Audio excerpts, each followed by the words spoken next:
In the White House, President Eisenhower signs the proclamation that makes Alaska's entry into the Union official, nearly 92 years after Lincoln's Secretary of State bought the territory from the Russian Tsar for $7 million.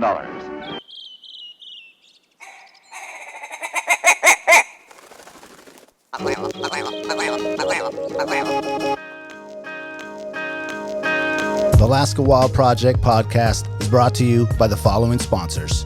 Barney's Sports Chalet, supplying hunters with the best hand-selected gear since 1963. The exclusive home of frontier gear built for the rugged Alaskan terrain. Your one-stop shop for all your outdoor needs. Visit Barney's today at 906 West Northern Lights. Big Rays, the Alaskan outfitter, committed to outfitting Alaskans across the state since 1947. Whether you're a recreator, parent, guide, or corporate buyer, Big Rays has the gear you need, tailored for Alaska's harsh conditions. Check out their new exclusive line of Auralic waders. Big Rays for all your outdoor gear and rugged work attire. BigRays.com. Tailored Restoration 24-hour emergency home services, helping Alaskans restore their dreams since 1972. Services include fire, water, mold, post-emergency cleaning, repair, and remodeling. Give them a call in Anchorage, Eagle River, Matsu, or Fairbanks. Hit them up at tailoredrestorationalaska.com. Total Truck and Alaska Overlander, Alaska's premier supplier for custom automotive accessories and overlanding products, providing all-inclusive rental vehicles and trailers custom outfitted to explore the Alaskan backcountry with a unique and convenient traveling experience. TheTreehouseAK.com, located at 341 Boniface Parkway, Alaska's own and grown cannabis and CBD store. Ask the bud tender what the strain of the day is to get your 10% off. The Treehouse, where the culture lives. AKO Farms, located in Sitka, Alaska, built from the ground up with concentrates as their single motivation, with exclusive products such as their sugar wax, full spectrum diamond sauce carts, and more. Ask your local bud tender about AKO. Marijuana has intoxicating effects and may be habit-forming and addictive. Marijuana impairs concentration, coordination, and judgment. Do not operate a vehicle or machinery under the influence. There are health risks associated with consumption of marijuana. For the use of only by adults 21 and older. Keep out of the reach of children, and marijuana should not be used by women who are pregnant or breastfeeding. Lawn Pro AK, Alaska's year-round professional property maintenance team. Services include weekly lawn care, custom landscaping, fertilizing, weed control, turf repair, and more. Schedule your free estimate at lawnproak.com. Alaska's OG cider company, Double Shovel, crafting gluten-free colonial-style ciders founded as a healthier, non-inflammatory brew option. Drop by their Pop and Tap room in Anchorage off of 58th and Arctic or visit the second location in Kodiak. Double Shovel, award-winning ciders. Alaska Mining and Diving Supply, located in Anchorage, is our go-to for powder sleds and utility rigs. Whether you're in the mountains with the flat bill bros, running trap lines, or hauling freight, they have the selection to get you dialed from peaks to the valleys. Find them on Commercial Drive or akmining.com. Okay. Oh, sweet. Yeah, it's my track. He says, The Cusco. That's my route. Eddie Did Eddie race the Cusco? Eddie has raced the Cusco a couple, I think at least one time, and he finished top 5, I believe. But he didn't do it this past. No, not this year. I was texting him the whole weekend, and I would be like, I think this is what's going to happen, and then he'd just like blow my mind with the predictions that he had for the race, which were all pretty accurate, and just kind of bouncing ideas back and forth of what we thought who was going to win that race, because Ryan Reddington jumped out in like a super aggressive first run. It's 100 miles long. That's like kind of what's unique about the Cusco. It's got these long, flat runs, and it's usually windy and kind of variable conditions. And, he went out way in front, and, my brother was like, I think Ryan's got this in the bag. And then you text Eddie, and he's like, nah, I think he's going to not be able to keep up this pace. And sure enough, he did had a great race. He finished like 6th or 7th place, Ryan. But, he was 2 hours ahead in the first 10 hours or something. I mean, maybe not 2 hours, but he was way up there. And the dogs just wore out, or? Well, he went 12 miles an hour for 100 miles, which, I mean, there's something to be said for, maybe the dogs go a little slower later on. But, sometimes the front of the pack has the best trail, and it breaks down for everyone behind you. It's not like it was just kind of a bold move, but not necessarily the wrong move. but it just didn't work out, this particular year for him. But I don't think he had ever raced that. He's a defending Iditarod champion. He'd never raced the Cusco. Yeah. So he's like, I was really excited to be there, I bet, and I'm going to win this thing. And yeah, top 10 is really impressive. It's one of the most competitive it might be the most competitive mid-distance race. Yeah. Isn't that the highest purse? Yeah, per mile. Per mile on that one? Yeah, the winner got like 28,000. Mr. Fat Guy over here, bud. Okay, there you go. I've been listening to Sean's podcast, man. Right. So you get some knowledge on that. What's the purse? I think it was 28. Well, 28,500 for the winner. And then I can't remember what the whole total purse was, but it was 100 or 200. I think maybe like 200,000. I don't know. It's a really well funded race. 200,000? I don't know. I don't feel. I know it's at least. All right, we got Stat Guy's gonna Google it real quick. Yeah. Just do some facts checks on that. Yeah. I'm curious. Is there some sneaky Harbaugh type shit that goes down in the Iditarod? Like, are people like filming other people's kennels, maybe checking their race Which Harbaugh times? did that? No, Harbaugh's probably the latest person that got in trouble for some sort of the Michigan stealing for trying to stealing or signs whatever, or watching practice or what you could say whoever. What are some other famous cheapers? I did not have knowledge of that. Listen, dude, just because you're a Minnesota guy, The Houston Astros Michigan guy. stole the World Series from the Dodgers. okay, yeah, there's that's another a one. big one. Belichick too, didn't he get something? Yeah, they had like the video cameras in the trash cans and shit. Yeah.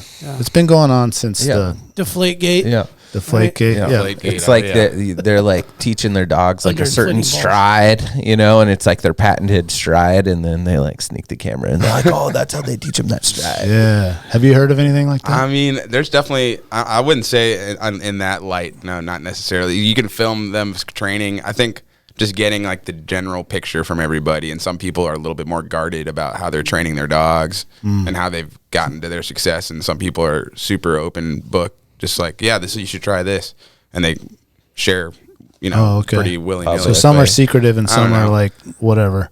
Yeah, I mean, the reality is you can see, so-and-so did this with their dogs this year, and then you go and do that exact same thing. And What do you mean you could see it? You did that like there's an app or something? You could see like what they did in the race. Okay. And like, then just like check you end up hearing like how people's training season went. Like, are they lower mileage, higher mileage? And there's no right or wrong way to do it. You need to at least have like 1,500 miles or something. I mean, it used to be 1,000 miles was enough, but they were also running the Iditarod in like 14, 15 days, and now it's like 10. Yeah. Right. So, is there any that you know of or may suspect of what's the guy I want to say, dude? Brock Lesnar-ish, maybe juicing up off The doping? race? oh yeah, there was like a scandal. Oh, someone's been caught up? Yeah, they have tested. They test at the end of every race. They do. They randomly test the think Eddie told us dogs, that. and they do test the mushers. Mushers have popped positives in the past, but it's a really gentle public image. Or fragile public image that mushing has. That's always like an uphill battle to like just get it to people from Florida or whatever. You see the dogs running at negative 20 degrees, and it you know what they're thinking. And you're always defending that. And so if something that actually is kind of corrupt happens, it's tough to just air it out, and because it's kind of like a private. I don't know. It feels like a mushing. It's kind of like small your community, neighborhood, and it's like, I don't know. It's like your home, and you want to keep your home's drama maybe a little bit more in your home, and not tell your neighbors about it. In the locker room, you got to be careful, kind of what as representing the mushing scene, that what the Iditarod wants to share with the public, and what they maybe need to handle from within. Right. So what I'm hearing is snitches get stitches. There's just been lots of drama around mushing that I kind of somewhat know and somewhat don't, and so it's tough to speak on. They just send Rip in there. The get in Iditarod there, Rip. I think the last one that was like publicized was the Lance Armstrong-esque blood doping that they're talking about was maybe happening to some dogs. Do you remember that? That was like 4 years ago. Yeah, I don't want to a name musher because I don't know that had like tested positive. Their dogs had tested positive for a painkiller, which you're not allowed to give dogs painkillers during. But they don't even really improve your like right It's not dog's a real performance if you give them that. Like it's not gonna. They're not gonna do better. What I was specifically talking about was the person had, and I don't think they got proven guilty at all for this, but it was suspected that they were like pulling the blood and oxygenating it and then putting it back in. Oh, doing some PRP? Like serious Lance Armstrong. The Lance Armstrong shit. Oh. But I think that was probably not real. There's a lab in Kivalina, I heard. They're over there stopping. I mean, Dan, if you can get the funding to pull something like that off, shit. you know, you might. I don't know. That's impressive I remember, from a financial perspective. I remember seeing an interview with the musher, and he was like, "What are you talking about? Like that's crazy." Huh. All right. Well, yeah. Consider me intrigued. Yeah. I don't know. I don't know enough to speak on it. You know, somebody's got this like sneaky spawning ground creek, or like spot or certain kind of fish that they get. Ooh, yeah. You know, it's got they the feed right their oil dogs content. only It's got that. the right, Yeah. just everything levels, or it's just like, oh yeah, my dog. It has a the little extra Japanese power plant. something like Fish in there. Something's in those fish that give them the extra juice. Yeah, a fifth leg. The K3 Hundo is $250K. That's the winning? No, that's the overall shit. in prizes. First place, 28. It's 25. Yeah, like, second 20,000. 25,000, I think, is like the average. I think this year it varies because Yeah. just based on how their fundraising goes. But this year was 28.5, and like second place is only a couple $1,000s less. Or like, that's not bad. So if you get like 10th place, you're still making like $8 or $9 grand. Yeah, I've got 10th place making Okay. 6,000 when it's 250,000. So top 10 finish, you're within 6K.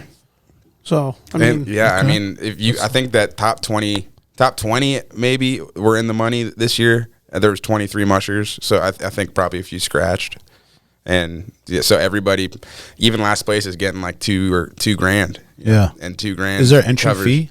Oh yeah. There's definitely an entry fee. I don't remember exactly how much it is. It probably is about to be said here by Jack. Was it? No, you're. that's Jack. I'm Brandon. All right, Brandon, Jack. We just met. We want the entry fee. Entry fee to the Cusco. But yeah, it's an expensive race to fly to. You find 12 dogs or plus there, and yourself and your gear. And I think they use like air cargo with Alaska. So it's just expensive. You're not making no money. There's no money to be made. Well, the guy that to Bethel, yeah. And the guy that won lives in Bethel. But I mean, he's also running Iditarod like Home most field years. advantage. See, he was out there staking the trail. Well, he he travels with his dogs to other races, though. He does, yeah. Right? So his So he's general still cost go. of living of his life on a day-to-day basis is probably way more expensive than Yeah. people flying to Bethel for a weekend. Yeah. For sure. 400. $400? Yeah, Is for that entry entry fee Like, for so the Cusco. I think it's because they know how expensive it is to get there. Like, that's a pretty cheap. Entry. What's that Iditarod entry? It's $4 grand. $4 grand? That one's a lot. But it's like 1,000 miles of trail and 22 checkpoints, and there's like dozens of veterinarians and Yeah, they're paying. There's a bunch Yeah. of. Bale lot of Distraught, all costs, these different places. Yeah. A lot of And heat. it's a pretty good deal. I mean, $4 much grand heat? for like a vet at every checkpoint. Yeah. You know, that's pretty sweet alone. Man, That's a great true. point. It's paying for We itself. never really right? talked about that kind of Yeah. detail in our other coverage or conversations with that. I didn't think about like every checkpoint actually had a legit Yeah. person to care They for like a dog. fly in from all over the world just because, I mean, I don't know.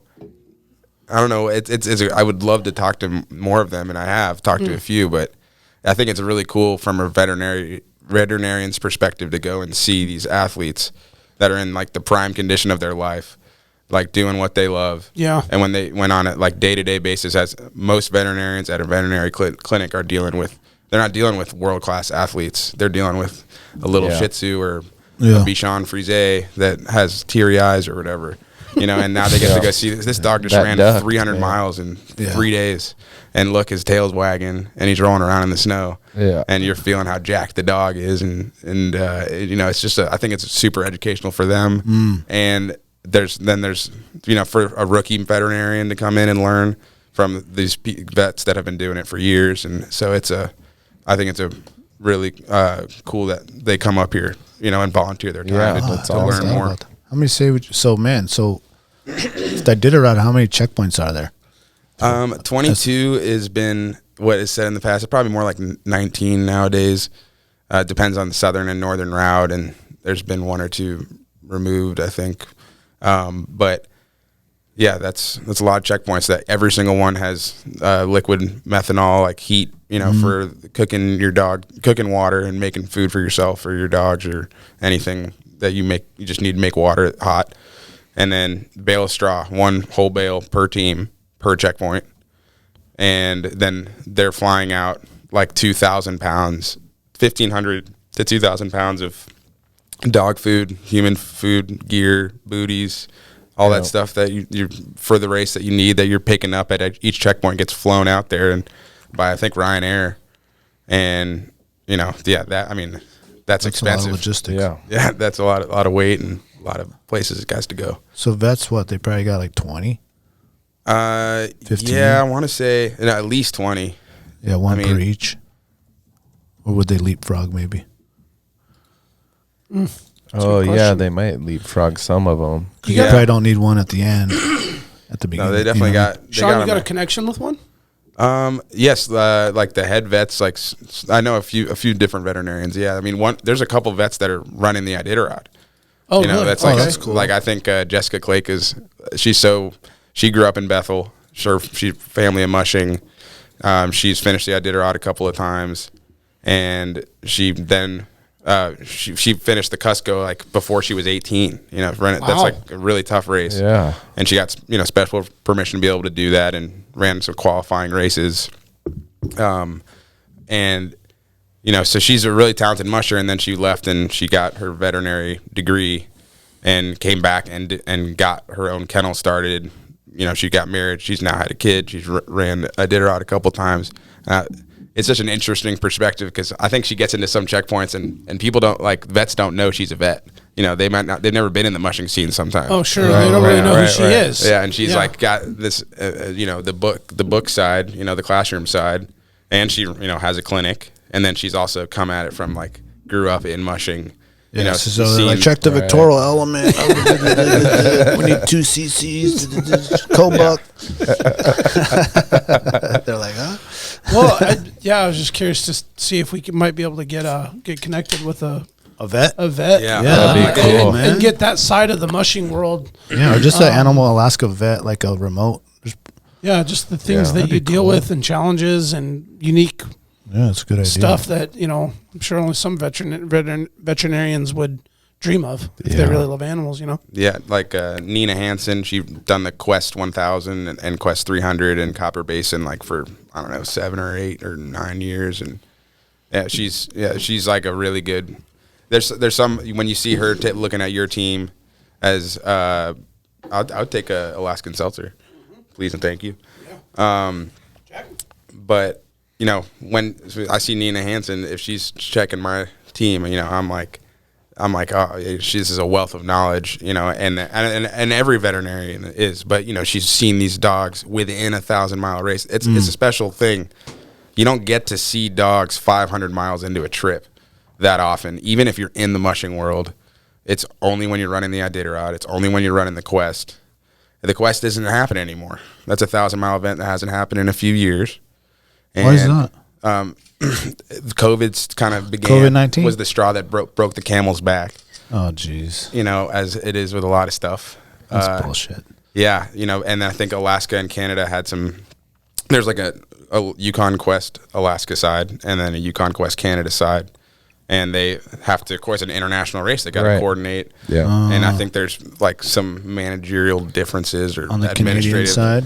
I mean, I think they're both doing great events. I've actually am good friends with the Musher representative. I guess not great friends, but Aaron Peck. He ran the Iditarod a couple times, more than a couple times, and he's part of the Canadian Quest. And it sounds like a pretty special thing they got going on. Oh, so they started their own thing over there. Yeah. So they hit the border and come back. So they're crossing. Well, they already had. Yeah. Well, they don't do 1,000 anymore. They do 400-ish, and they just kind of make it one way. And it's sounds like we need the Alaska Quest. Yeah. The Alaska Quest is pretty badass. I did the Alaska Quest 300, and it goes up over Rosebud is a famous summit, and on the trail, and Eagle Summit, and it's like you have the fear of God. Going into this because there's just so many stories, and it's understandable why there's so many stories. It's a pretty big mountain to take 12 dogs up. Yeah, scary. And so are they still doing that one? So the 300 is happening. I think there's a longer one that's like maybe 350, 400. And then they have 3 events for each side. It's a crazy weekend. It's just coming up like next weekend. Oh, okay. And it's like there's basically 6 events happening in that weekend. One of them's an 80-mile race, but there's a couple that are mid-distance, and so it's going to be. I'm going to be glued to trying to keep up with everything as best I can. And the coolest thing about the Canadian Quest is they're doing mandatory rest. That is, you can take at the checkpoints or on the trail. Oh, which is never really. You can rest on the trail. You can rest on the trail, and it counts as part of your mandatory rest. Wow. So they have like, it's a 400 plus mile race, and you got to take, I think, 38 hours. But there's runs that are way longer than 50 or 60 miles, and where it would be more beneficial for your team to stop on the trail instead of running 80 miles straight, which can just kind of take this wind out of your sails a little bit. And so it's kind of experimental, kind of in research development. They did it last year. I've just heard about it this winter from Aaron, and I'm excited to kind of follow and see how that works, because you don't have like checkers. Yeah, don't tell Harbaugh about this. Yeah, you could definitely. I feel like there's room for some debauchery in there. There's room for Yep, I'm resting. When does the rest start? When does it end? Yeah. Yeah. How do you? As soon as you pull in, it's pinging this GPS that's not super like. Yeah. They have a couple different ones on the sleds, but yeah, it'll be interesting to see. Yeah, the GPS ones are pretty cool though. You can kind of see when they start moving again, and how accurate do you think they are? They're pretty accurate, but there's almost every race. There's always something that goes awry. Something's off a little bit. Somebody's like way off the trail, or someone's going like 20 miles an hour, and you're like, what? But 90% of them work pretty well. Like on the Copper Basin this year, I thought one was broken because you saw this guy like mushing like way off the trail, and I was like, what? This must be just a tracker thing. Turns out he like turned onto like the one trail that is out there in the Copper Basin, which is most of that entire race is just like put in for the race, that trail. But he found some other trail, and he mushed out way off. He got pretty far off, and then he turned his team. It's all like in reception out there. You can call from the trail, and so they called him, and just kept calling him like, yo man, you're like on the wrong trail. And he was like super sleep deprived. It was the last run, No. He's like 60 hours into this thing, and he's a rookie. He was 61. He's 61 years old.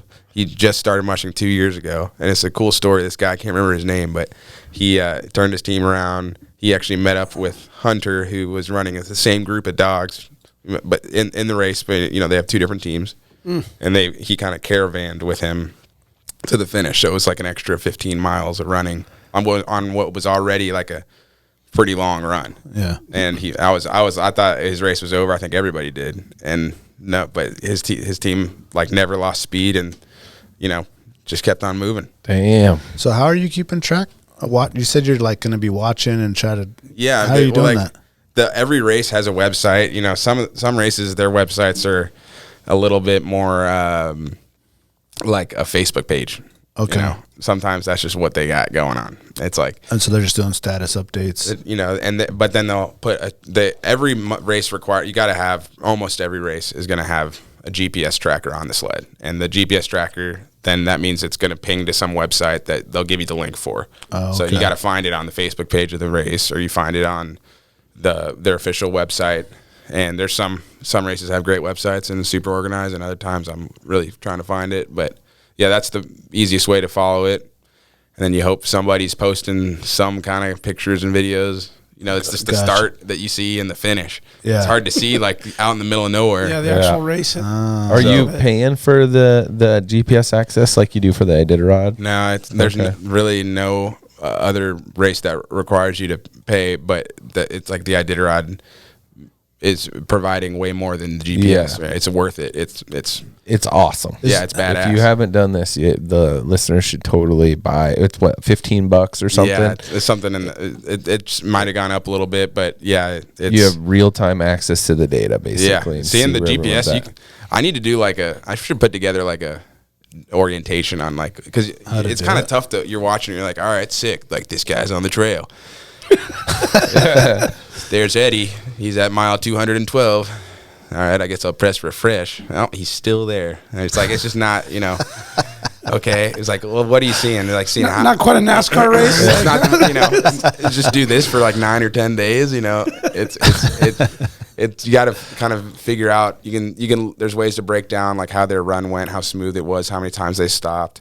You can see how fast they're going. You can see like when their last, their thing last pinged. Yeah. It might look like they're in front, but they actually, the person that's behind them hasn't pinged in like 15 minutes. Yeah. So there's the things to look at, but yeah. Do you do like, and if you don't, I think you should. You know how like Joe Rogan does like Fight Companion, and he's like watching the show or watching the fights, and he's talking about it.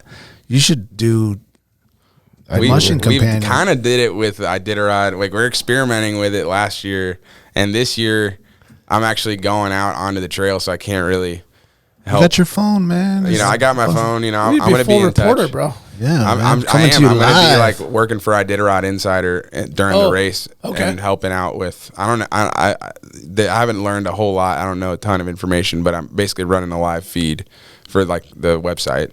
Right on. That's a lot of pressure. I didn't feel any pressure until you said that. No pressure. No, there's not a lot of people watching now. No, is there not? I'm surprised actually. Well, it makes sense. There's not like a musher that's like, social media savvy. Oh, definitely. And they have their TikTok, and they're like, I'm passing mile 97. On it? Yeah, like on it. You know what I mean? So people are like, then you'd have video of like what's going on, at least in their little section. Yeah, there's definitely some savvy social media mushers for sure. I think the best mushers are usually not the best at social media, but like you're starting to see that kind of that gap narrow a little bit. Like there's better content as each year goes by. People understand you kind of need that. If you want to get supported by your fans, the more content you can give them, the better. Just go live the whole time. Yeah, live. people, dude. My buddy Matt Pavelio, he loves going Facebook Live. He's not a Iditarod veteran, but he'll be going live like during the Copper race, and he was out there like, yeah, it's 3 a.m. right now. I'm like, oh really? I love that. It was pretty cool. Just hold on to the sled. Yeah, just holding on. Or just have a drone follow you, Yeah. There's people doing this. It's starting. It's happening, but it's tricky. It's a tricky scene. That mushing, it's tough. It's tough to get it big. I think that's what it needs, though, to create excitement. And someone like yourself that's so connected and knows so many of the mushers already, be like, all right, you're going to take, I forgot who you just said. Who'd you just say the musher who's on it? What? I'm live Facebook from Live. Oh, yeah, Matt. Yeah. Oh, so like you're going to share Matt's thing on your feed, on YouTube nightly, whatever you're doing, or, you know what I mean? And then just like get excited so that people can get excited about it. Yeah, I do like the idea of the live stream, and I think maybe next year we go for something like that. My brother is my co-host, right? So he's living in Atlanta, and sometimes I get a little lost, like talking about mushing. I'm like talking with my other mushing buddy, and then we start talking about like specific places and dogs, and Brennan's like, dude, what the fuck are you talking about? Yeah. And so I think he's gotten a lot of compliments from listeners because he's bridging the gap between me and talking to Eddie or talking to whoever, and then people that are kind of just learning how to pronounce the word mush in Oklahoma, and you're talking about hoarfrost or talking about moguls or something, and he's like, dude, what are moguls? Like, you need someone who's going to ask the questions that the average person. Yeah, because you got to just ramble on like, just assume people know what you're talking about. Yeah. And the thing is, I literally learned these things like 5 years ago. Like, it's not like I grew up here, dude. I'm from Atlanta. Like, I showed up here. I was like, well, I don't know, what a tussock is. I'm still kind of like second guessing what it is. No, I think. But yeah, that's one. Yeah. I had a quick fact check. Deborah Bicknell, 2013, took the wrong trail near Roan. Into Roan. Into Roan. I've gotten lost there before too. Yeah, so she the marshal, I guess, was tracking her, and he was like about to pull the plug, and he's like, wait a minute, she could still get into Roan within the right time frame, and so I guess he had the choice, and he kept her alive, and then obviously she linked up with her teammate. So it's Deborah, was a female, 61-year-old rookie. 61-year-old rookie. Yeah. Does that sound So right? she got lost going into Roan. And that was the next she lost her team, or she lost. No, trail. she She lost took the her trail. team. She that as you mentioned before, she just took the wrong trail, Yeah. but she still saved it, like you Nice. mentioned earlier. Like Okay, that's the interesting. marshal I wonder. decided that she can still. Is that She's still in the race. Yeah. If that you're was in the for back that of the pack, Iditarod? Yeah, that was for the what was that race, Sean? that Roan should be Iditarod. Yeah. Yeah. That was Iditarod. Roan's Oh, was that Iditarod. during her Iditarod run? So it's a I didn't get that similar far. story. Well, if Roan is part of it, then Oh, yeah. I guess so. Randy Pat. Yeah. Okay. Yeah. Yeah. Hey, Anyway, I thought that was kind of funny. do you remember? Man, it was probably 6 years ago. It was the dude from Girdwood. He was gonna win. Nick Petit, yeah. He was gonna win, and man, we were all rooting for him. And I forget the dude that was behind him. I think he's the Norwegian. I think it was 2018. No, it was a Yor Olsson. Yes. Yor Olsson. Yeah. He's a Swede. That must have been 2018, I think. Yeah. He's Norwegian, I think. Yeah, okay, Norwegian. This was heartbreaking because Dude, yeah. Nick is his name, the Girdwood Nick dude. Petit, Yeah. yeah. Petit. This dude is killing it through the worst blizzard. He's gonna fucking win. No one can catch this dude. There's no way. He made it past the last checkpoint, right? Or did he have one more? Because My it was on the understanding- Gulf. Yeah, it was on the sea ice. Yeah, the sea ice. And it was between Shaktoolik and Koyuk, which is the famous run that really truly crosses the Norton Right. Sound. Yep. And so he's up in lead, and I guess. And I'm on the GPS because I'm in this story, right? With all the other guys on that worked at the slope on the time. We all get that app, right? We all talk about it for the whole week, And it's cool watching the Iditarod when there's blizzards and you're on the North Slope because you're oh, dude, this sucks. But they're in worse shit than us right now. And this dude goes 40 miles down the wrong. Yeah, it was he a big, veered it was off a 2 or 3 hour. way off in a crazy blizzard. And I think he had a 6-hour lead or something. Yeah, It he was had a pretty huge. healthy lead. He did have it in the bag. He had the faster team. It was He hard. just it was had all to the stay things on the of trail heartbreak. and went off the But trail. He had that dog team that he had for 3 or 4 years. He literally won almost every single event that he was in from, and then Just got dominant He was team. he had two. I think he had 2 Iditarods. One of them where he was way up in front in the same area, and it happened the next year, I think.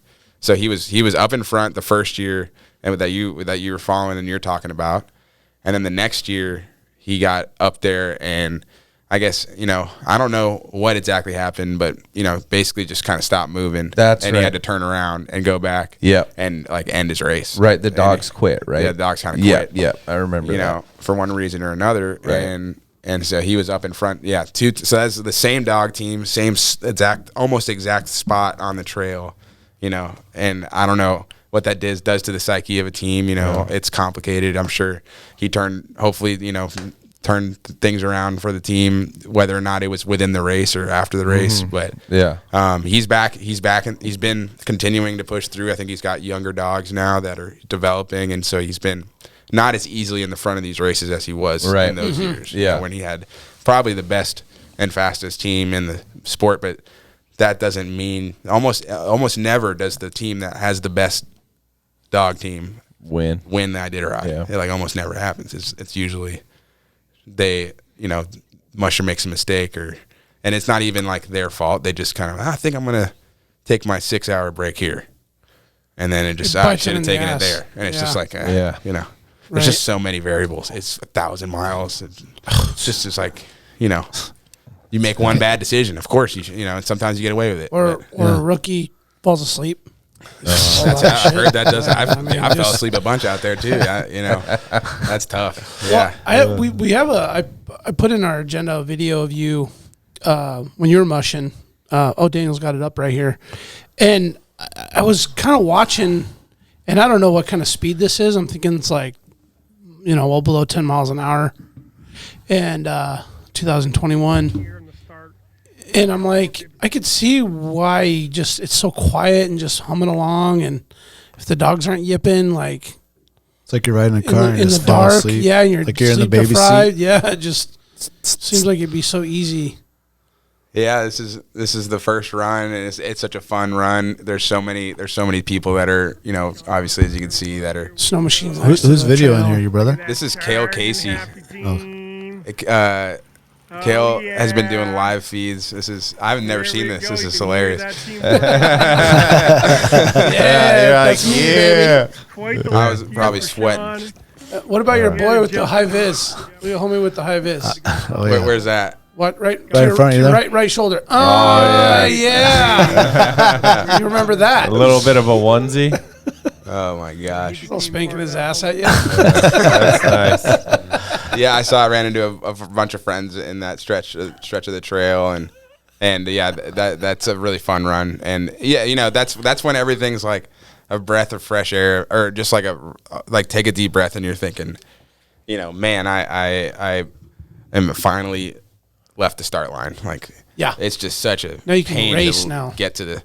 I mean, even for me, I wasn't even I did have like kind of an idea that maybe it'd be sick if I like finished in the top 20 or something. But then you get out there and I pull my first all-nighter, and I'm like, God damn it! All right, I forgot this is, you know.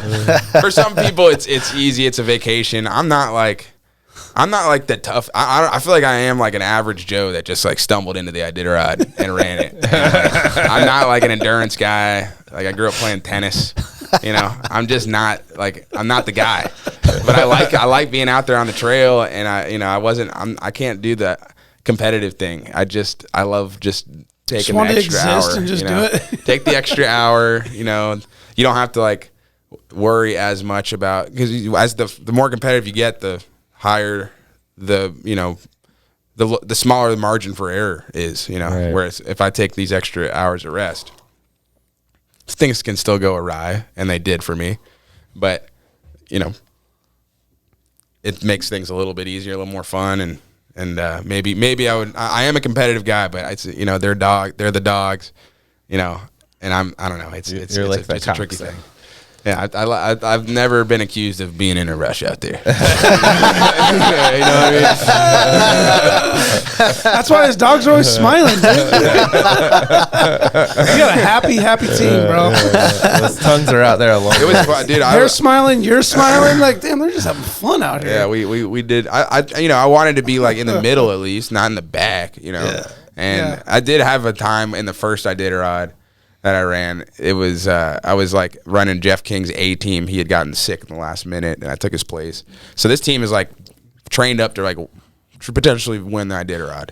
And we're talking about you being thrusted into the Iditarod in 21, right? 2020. This was 2020. Okay. And I get to the Shaktoolik, which is like 600 or 700 miles plus in, and my teams are like rolling around in the snow. They're humping each other, they're wrestling and stuff, and like everybody else's team's like bedded down, like, you know, and they're like, the mushers are looking at me like, dude, like, what are you doing waiting here? Like, you should continue on. You know, I'm like, oh, because I'm always wondering, am I giving him enough rest? And then it was like in that moment, I was like, oh, I'm giving him way too much rest. I'm giving him way too much rest. So that's what I learned, you know. But you never see, you don't know what are they going to look like 700 miles in. You don't know. You're figuring it out. It's the first time. Sure, you know? Sure. 600 miles and humping. Yeah, you're going slow, but they're rolling around humping each other.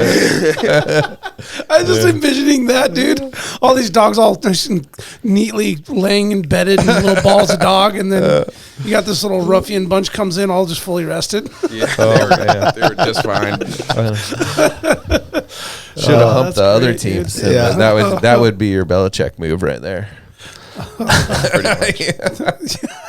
Just have them wear out the other team. Just got a one rogue one that goes around humping everything. It's happening out there. I promise you. There's one that's in heat. All kind. I mean, sure. Of course, you never know if they're gonna be in heat or not. You know, you can't time the shit out. Yeah, and so that's why a lot like the Dallases, I had all dudes on my team, and it wasn't a problem. You know, but yeah, Jeff's, we had females. I didn't have that many issues with it, but. You mean there's definitely puppies that have been created on the Iditarod Trail every single year. That's how you get those good genetics. You're hoping like just do the damn thing and then maybe you'll like get back to work or whatever. Sometimes it works and sometimes it doesn't. But yeah, sometimes a pup finds a second wind, just gets one off like ready to go. Or he just wore out. Or he's got to put him in the sled. He's done. Yeah, I know. He's like, yo, get me a cigarette. He's on the next the knack here from Bethel, just on his way back to town. Cigarette in his mouth. Oh, let's take a quick break. We'll be right back.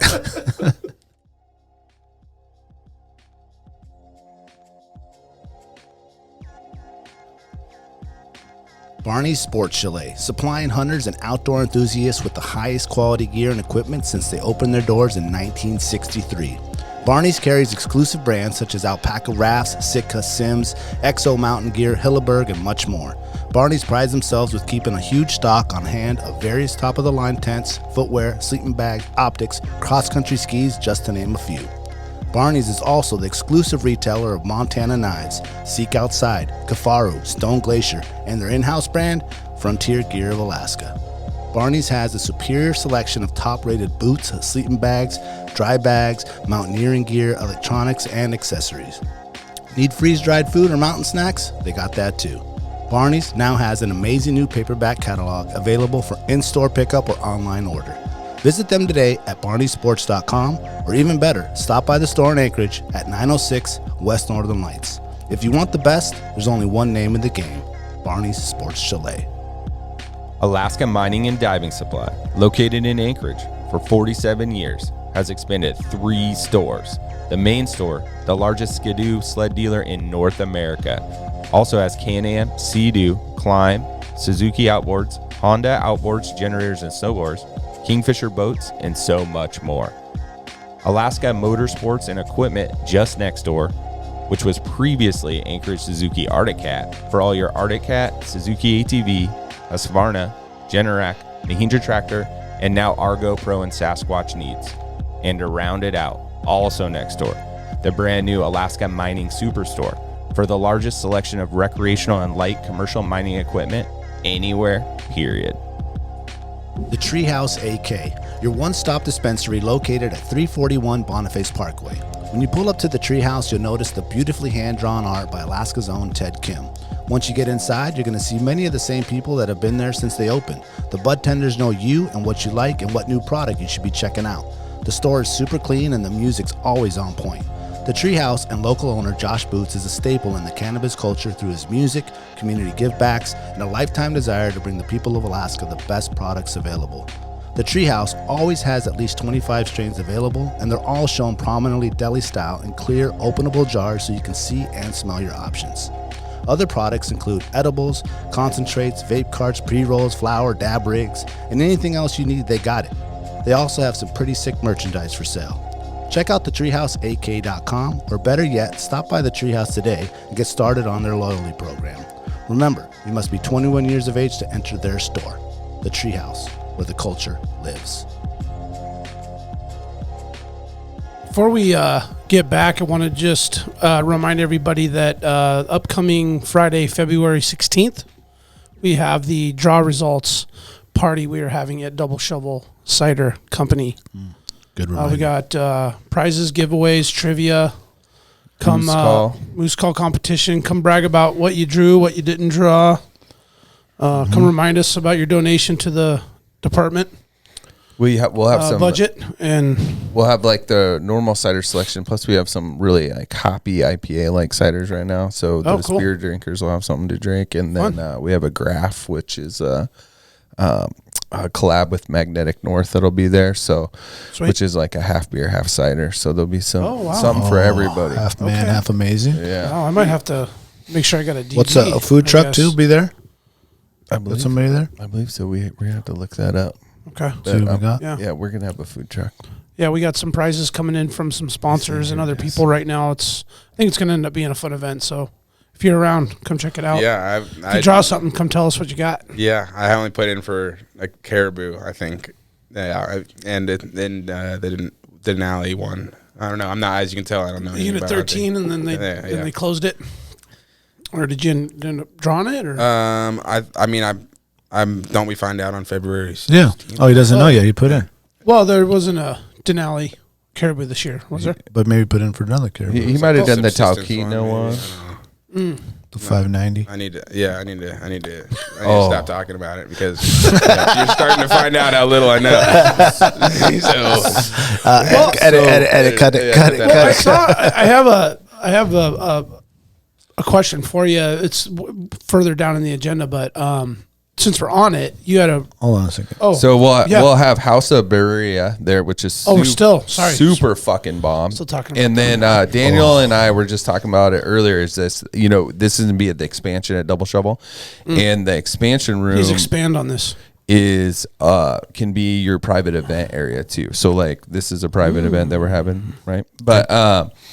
But also, like if someone wants to like have a workshop in there, or team builder, or their nonprofit. I did wants my a 40th place. birthday. Yeah, your 40th birthday. Like so, this the expansion is one of the cheapest rentals you can get in Anchorage for like whatever you want, wedding reception or whatever. I mean, it'd have to be a real small one.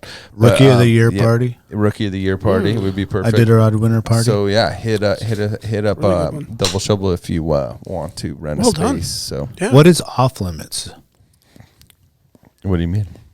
as far as types of parties? A rave? I think there's. Is there any off limits? I think there's some off limits. Could we do a treehouse? Tasting?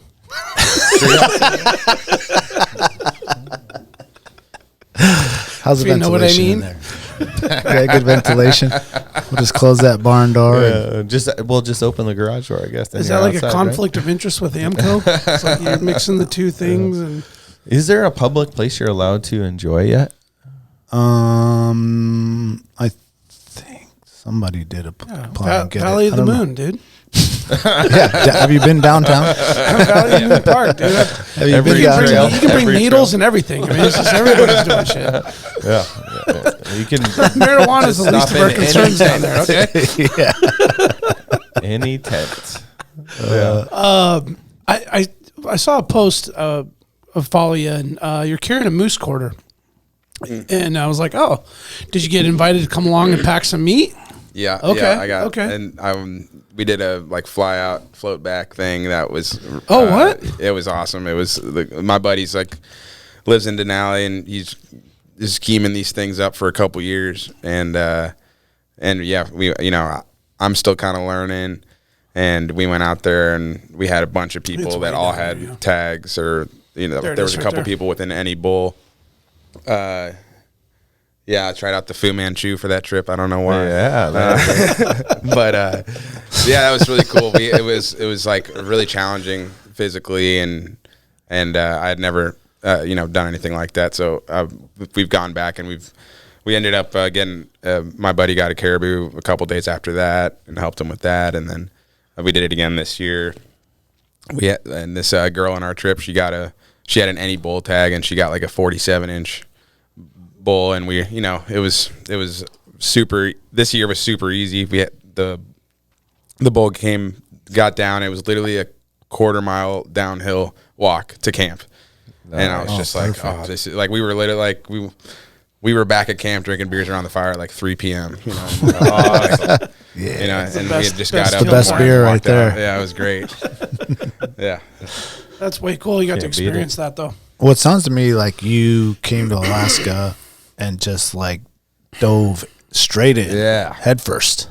Like, I'm gonna do this. Yeah. Like, what was? Can we backtrack and be like, what sparked you? You're sitting in Atlanta and you're like, you know what?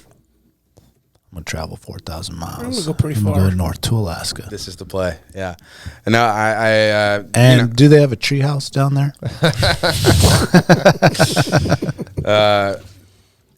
I came out to Alaska, and because my aunt and uncle live up here, and I called them and asked if I could visit for a couple weeks, and they spent the last 20 plus years summers at their set net fishing site on the southern end of Kodiak. And so I called to visit for a couple weeks, and they're like, we're going to be like all the way, like way. And I had no idea what like remote Kodiak means. Yeah, what that means. Yeah. And I was like, okay, I get. And they said, why don't you just come up for the summer, and you can just be our deckhand and do whatever, And I was like, okay, yeah. I just graduated college. I was kind of like, do I really want to go like get the 9 to 5? Yeah. I'm lazy. Put a suit on. Let's go. Get the resume out. Yeah. Or I could just go to Alaska for a couple months and see what happens. So, yeah, we went there.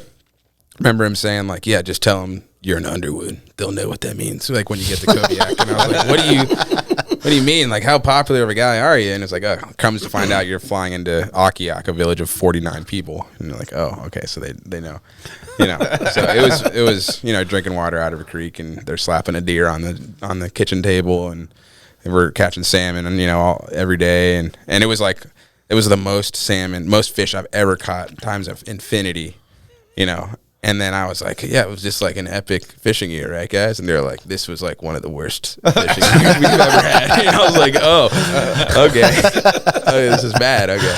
Hold on. In Atlanta, you weren't slaying the bows and the silver and the salmon? No salmon. No, nothing. There's, catfish and bass or something. You're noodling down there, right? I was just going to the pool, man.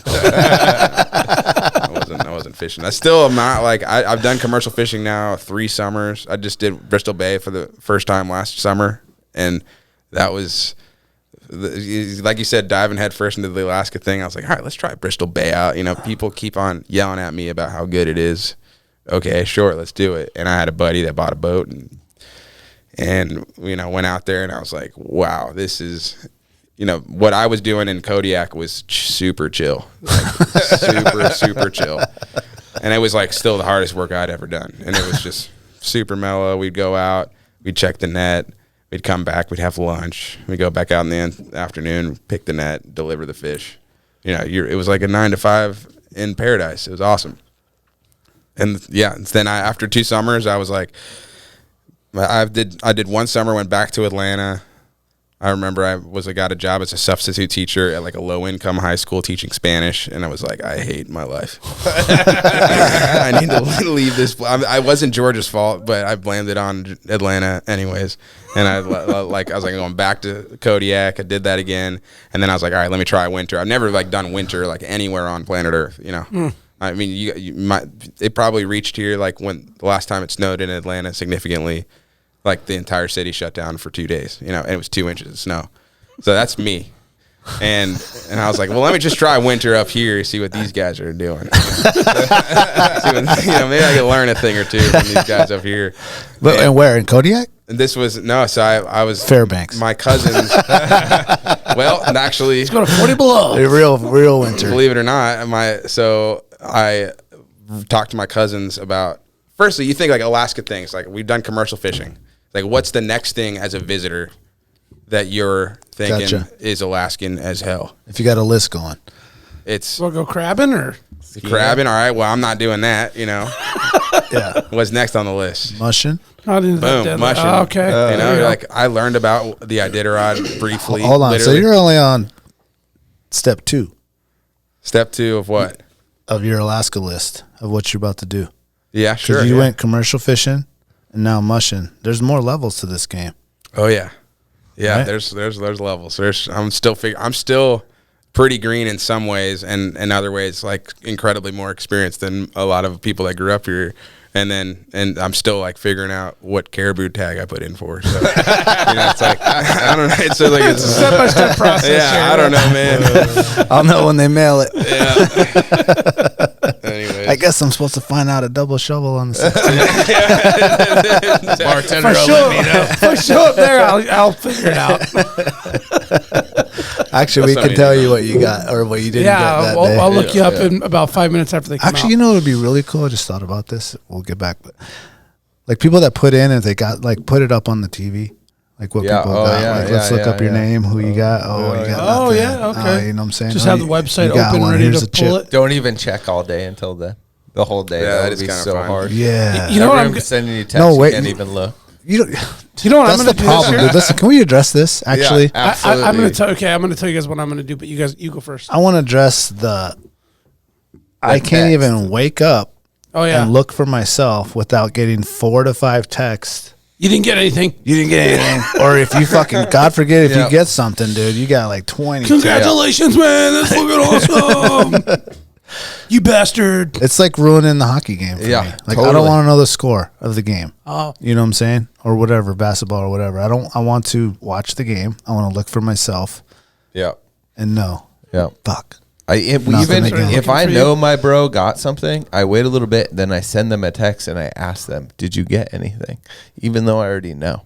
And then they get to tell me, and they're fucking pumped. Oh, unless they didn't get something. It's kind of then I don't send anything to them. Then you don't. Because I already looked them up, you know? I'm going to send Sean one at 6 a.m. when I wake up on Friday. Actually, they don't release, and that's the thing, too. That like people, you got to wait till like 10 o'clock in the morning sometimes. It's not right away.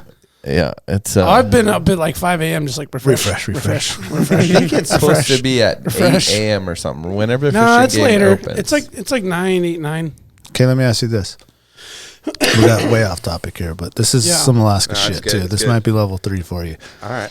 Getting in the hunting game. This guy's going to be a guide here in 5 years. Yeah, he is. I was packing for an outfit this summer. Luke Bradley Who is the second and third person you check after yourself? I check my brother and dad, and then then Jake.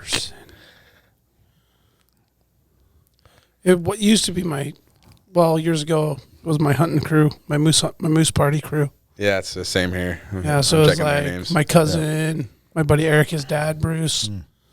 So it was like those are my initials. Yeah. See if we got that. Yeah, that tag. Yeah, probably Jake and then you. Yeah. Nice. I can't wait. I just know I'm not getting shit. I'm not going to look. I'm excited for somebody else. I'm not going to look. You're not going to look? All day? I'm going to let somebody else let me know. Oh, really? I'm always like finding out first guy. I'm like, I'm just going to let it ride. Yeah, and if somebody's like, man, sorry, bro. Saw you didn't get anything. I'm like, oh, there's my answer. But or then somebody's you're like, bro. But then you're going to go look to just double check. Oh, no, I'll look. Once someone tells me something, I'll look. Second somebody gives me something, I'm going to look. But I'm not going to look for myself. So. I'm just going to wake up that morning and be like, congratulations, Brandon. You know what? I bet you could go all the way to the party if you texted all the homies and be like, hey, man, we're going to see who's got what at the party. Don't text me. Or if you look at it, don't tell me. It's going to be some one-off person that sends it, dude. Ruins it for everyone. It'll be like some dude you haven't talked to in 7 years, and they just like were bored all day. Yeah, just checking everyone. That's what you do. That's what I look at everyone I know, dude. Well, Alaska Outdoor Council, Caleb.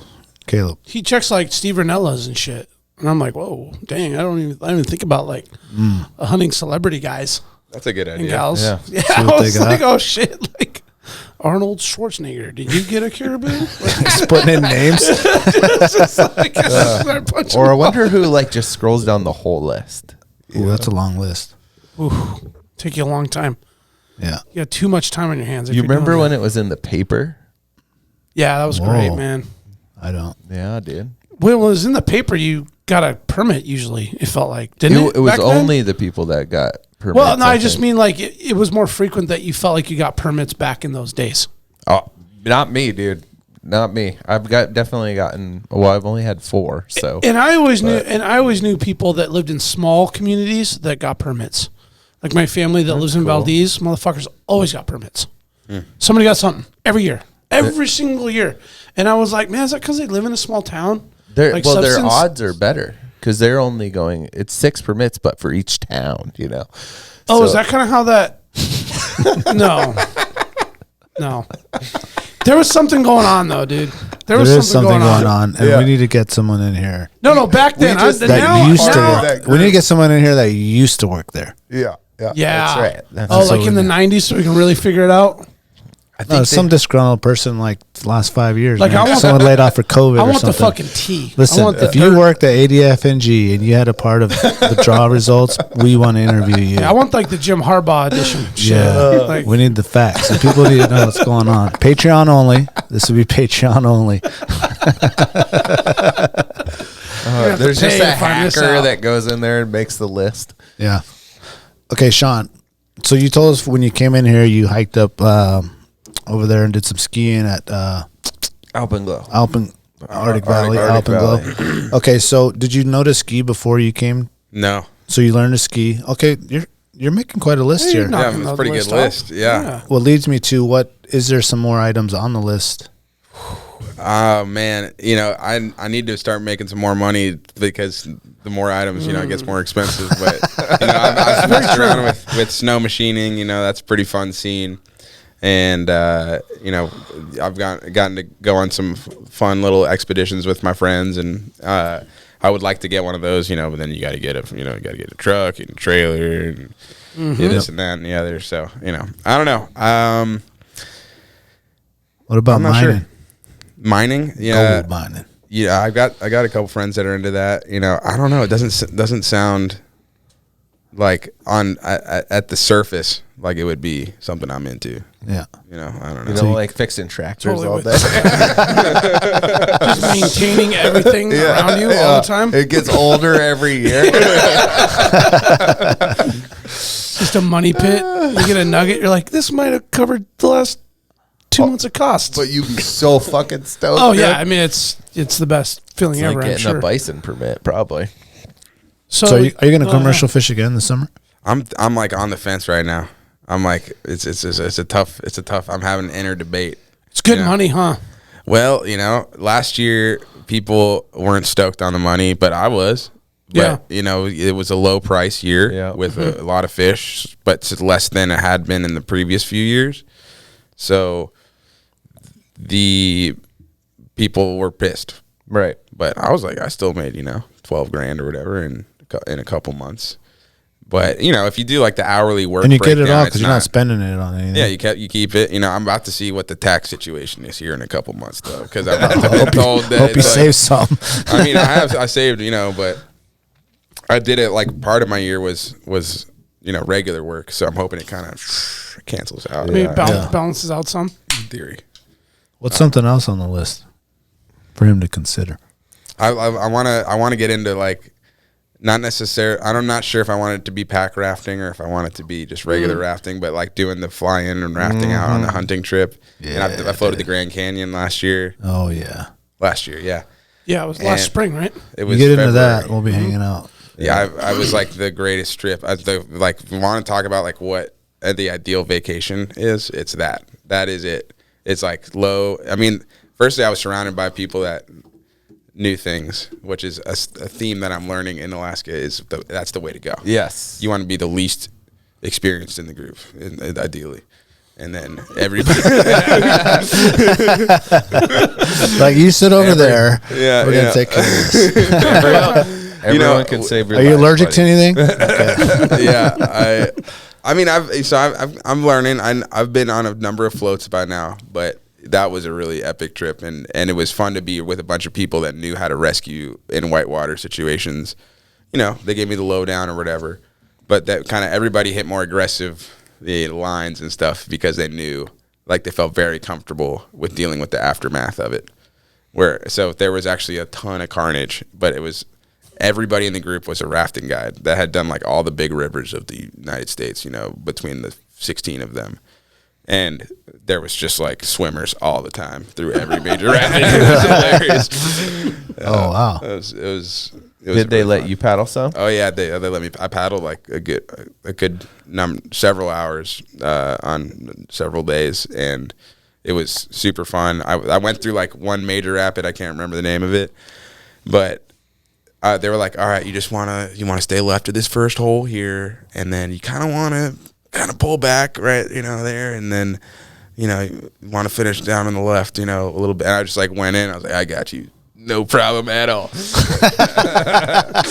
And then I like completely went straight into like the first hole. You know, we like bounced into it and up above it, and then I did like a full like 360 through the middle of the rapid. Like somehow went through between two rocks and like made it down the rapid, and I was like, like that, you meant?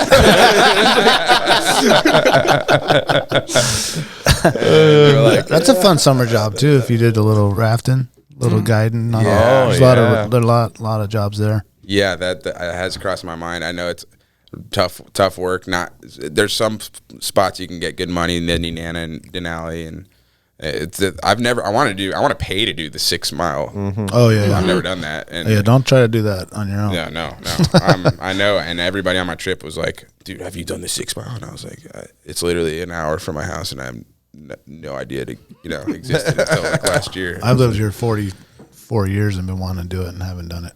All right, you done it? Nope, I haven't. See, whole life you done it? I hear it's sketchy. It is. So I know some people that almost died. I have this do-it-yourself problem, you know, and so I know I'm not. I like that ready problem. to do it, and I mean, maybe I bet I'm capable. I just don't know the river. Didn't I think that's one where you go with first time with somebody, and then like we're going. Well, didn't badass like speed hiker rafter Lee.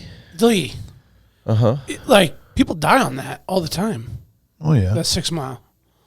Like he was saying Not that all one. the time, but that one guy died. Well, just like when it's gnarly and people go for it. I think they average one death a year or something on. I think if you use that sentence like when it's gnarly, people die. It could be used for like a well, lot true, of things. true. When it's gnarly, that's when people want die. People want to go out the most, right? Yeah, it's gnarly. Let's go. Let's go. My understanding is that there's just like lots of down trees and really narrow like holes you got to fit through, and this is much smaller water with huge consequences, and it's fast. Yeah, okay, gotcha. And cold. It's just it's gnarly. Yeah, That all I think all equates to gnarly when you kind of break it down. Yep. Yeah, I think it would be really fun. I think like having like a guide that's your buddy that shows it, so it's not like it's still kind of doing it yourself. Then I would be in, but I don't know. It's so hard for me to be like, I'm gonna go pay for the guide. Even we raft all the time, you know. Yeah. But what's the we rivers don't really you do did? big whitewater. We did a Susitna River trip from like just below Broad Pass there, like near the Denali State Park that Chulitna put in or something, down to I think that bridge, that's Parks Highway Bridge. Rabidoo. No. That's like just north of Talkeetna. Oh, to Rabidoo. Okay. Yeah, That's you like the floated nickname. down To the from bridge. Denali to Rabidoo. Yeah. So you come through the canyon and all that right there? Yes. Well, yeah, because I think you can only run the Big Sioux up to the canyon, and then it necks off. Well, the Mahays dudes go through it, don't they? Yeah, but that's where it stops. Yeah. You can't go any further than that. Yeah. Yeah. Because of the Devil's Canyon or whatever. Yeah. Yeah, I've heard about that. I like tried it. I want to learn more about that, but it's like I've been Googling it. Like I've done this. It's a cycle I've done the last 3-4 years. I'm like, Devil's Canyon. Let's look it up. And I like look it up, and it's just like, yeah, a couple people died. The pictures are like kind of underwhelming of it. You're like, oh, this is like the unpassable water, but it's like I guess it's like 2 or 3 miles straight of just like whitewater. Like, Yeah. It's just like you can't do it. Yeah. No. But those dudes in those jet People boats done go it. up it. They go right up in it. Yeah. They like nose up into Those it. huge, the Mahays dudes. And that's another thing, lifelong Alaskan. I've never done that. I'd like to do that. I would too. How Yeah. far up do they go? Tour though. They rally, To Devil's dude. Canyon. They get up to there, and that's where they stop. Oh, okay. Like they can't. That's like the furthest jet boatable pass up the Big Sioux. And then people aren't rafting it. I don't know that scene. And you dropped in where? Chulitna, like. Oh, you were or something. okay. And dude, Chulitna that Fork. was like, my buddy put like so much trust in me. He was like, dude, you ran the Iditarod. You're so sick. I was like, thanks, man. And then You must he's know how to like, raft, you right? should probably be totally fine rafting with zero experience at all. And I was like, actually, I think you're right. And we got in, and I was funny because everybody's like rigging up the boats. I'm like, I don't know like how to rig up a boat. Like, how can I be helpful? And they're just kind of all giving me this like, dude, just stay the fuck over there, okay? And I'm like, all right. And I'm like wearing a Hawaiian shirt because I'm fun, you know. I'm a fun guy, you know. And people are like wearing their like full on dry suits and like helmets and stuff, and I'm like, huh. Pretty cool shirt though, huh? Yeah, I'm ready to go. And I had a girlfriend at that point. It was good times, and this might have been straw number one here for our relationship. But I was like, "Hey, this would be so sick, babe. But just go with my friends on this long 90-mile trip for 3 days." And so we start rafting. I'm like, "Oh God, this is immediately like a terrible idea," because it was way faster water than I looked like when I was standing on the bank of the river for literally, 3 hours while people were rigging up. And we made it literally 5 to 10 minutes. And then I went up against a sandbar where there was like a branch in front of the sandbar and like just parked parallel in front of it. And I was like, oh, I don't know how to get out. I tried to get out of it. I couldn't. So we just kind of got off on the sandbar and pretty much, some people came to help, but there was nothing they could do. And so we just like watched we did not rig to flip, turns out. And so we watched this thing just flip over. This is a 90-mile trip. We're in 5-10 minutes in. Right out of the gate, just dump this thing over. Yeah, and just watch it just with losing important gear, like this really nice cooler. And I found my homemade cookies, though. I picked those up. That's cool. And so we're like running out of gear. My ex, she hadn't really been through like something like that before, so she was pretty rattled. And I was like, look, like we're out here, like we should just like, the move was we're gonna deflate this raft. We'll deflate this raft. We had like 6 rafts. Like wait, and like just I'll get on a raft, you get on a raft, and we'll just be support crew. And yeah, you get on that raft over there. Okay? Yeah, like way far one up there. No, she's cool. But so yeah, then we went another maybe 10 miles after that and camped out, and then we had to do like 2 40-mile days or whatever, and it was honestly a total blast. I had a great time. It was really difficult, really long days, but I don't know, I like to embrace the suck. You got to do if you're going to do the Iditarod or go on a hunting trip, you kind of have to know that that's coming at some point, Yeah, that's right. Same with these float trips, Could be the first 10 minutes. So what was the other one? Sisitna? I was a pioneer, and I went. I was a total pioneer, and me and my friends this summer went and did the Kenai. Oh, nice. Classic. Yeah, we did like the most chill section of it. We like rented pack rafts, and see, like I'm telling you, I'm just a beginner Alaskan here. We rented pack rafts, and we got dry suits, and we were like, we just wanted to do it independently and not be like guided. Yeah.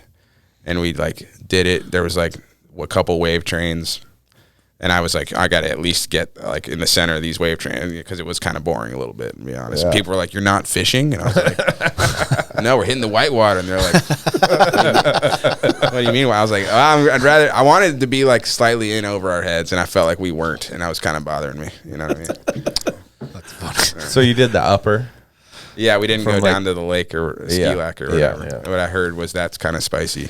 You would have had more fun.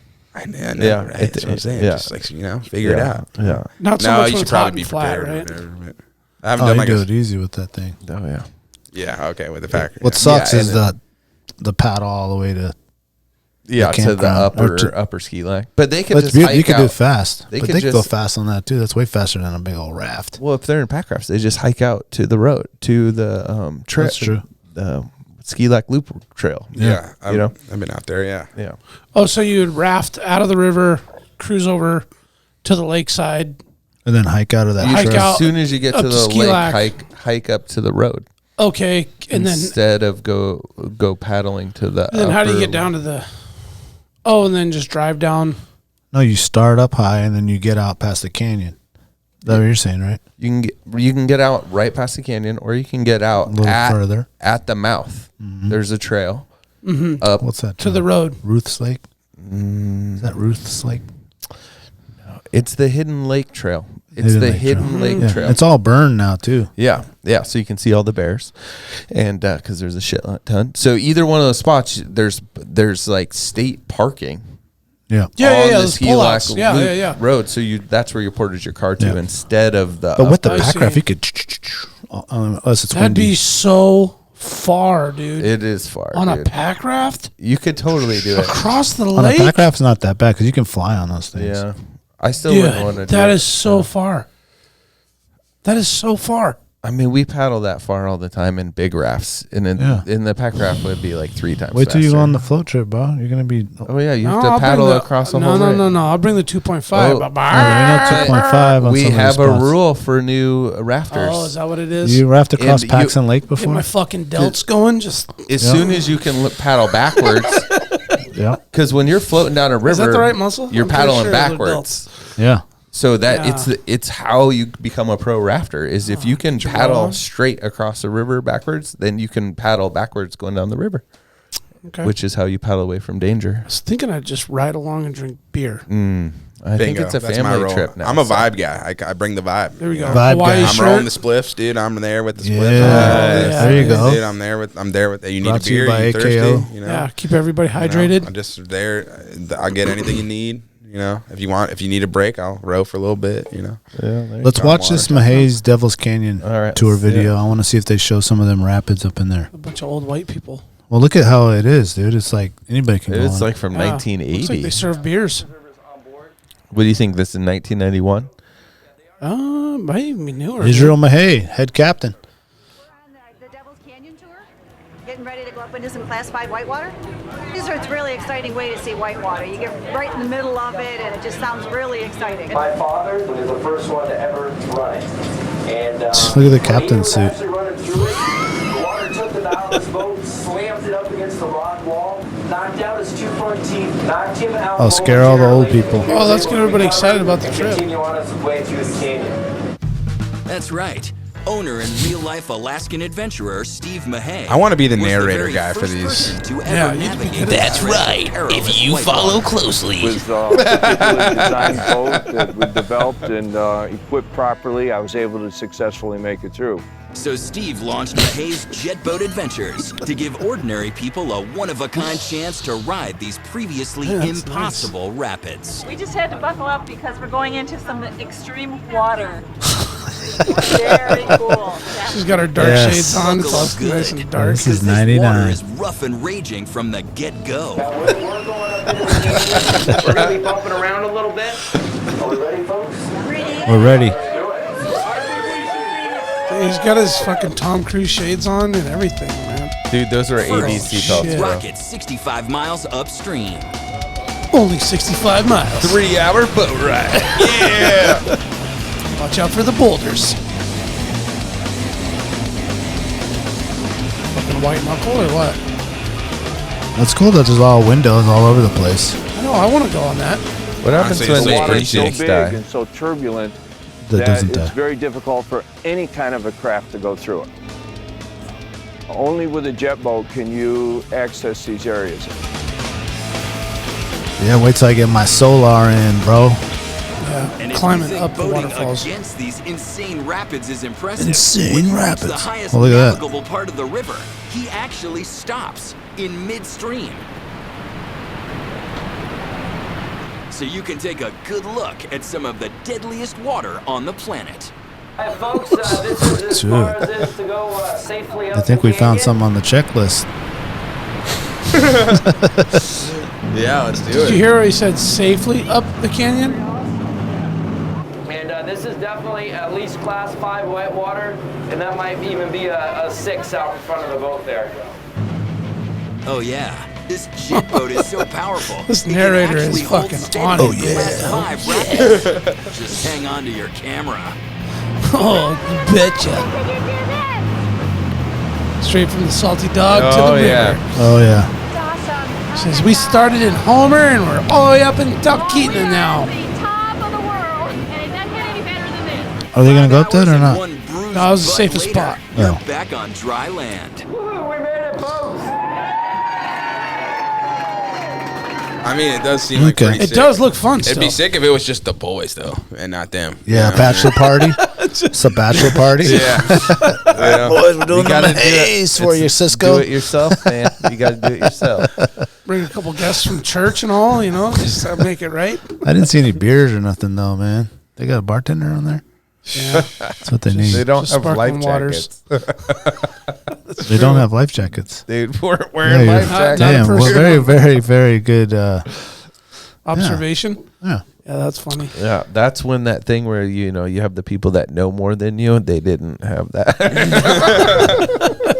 Yeah. So tell us about the podcast, man. What's the setup like? You just setup. It's not this. This is so cool. What is this table made of? This is the finest spruce. Live edge wood, bro. Kidding me? Yeah. Yeah. My brother and I've kind of this backyard, podcast that we kind of got started because when I was training for Iditarod, I'd be on these runs, and if I had cell reception and I was kind of in the thrall of training, I was like, it's not that hard to run the dogs. If you're not, you can be on the phone and still kind of pay attention, So I'd call him and we just kind of start talking shit about. He's like, "What do you think about this Brent Sass guy?" And I was like, "Oh, I don't know. Well, he won the Yukon Quest and da da da da." And he's like, "And Lance Mackey, who's he?" And so we just have these like great conversations about the mushing world, or about he'd ask me questions about the dogs, and so we started. I stopped mushing I haven't really been regularly mushing at this point for a couple years. And it was that was a fun part of our brotherhood, keeping us in touch from Atlanta to Alaska. And then we thought, man, there's not really a podcast out there. And I know that no one's asking for a new podcast. There's so many all the time. So many. There really isn't a mushing podcast that's doing like all year round stuff. It's like, why don't we just start doing it? We can ask some of our mushing buddies, see if they want to be on, and we can just start having these conversations and recording them. And that's what we've been doing for at least a year now.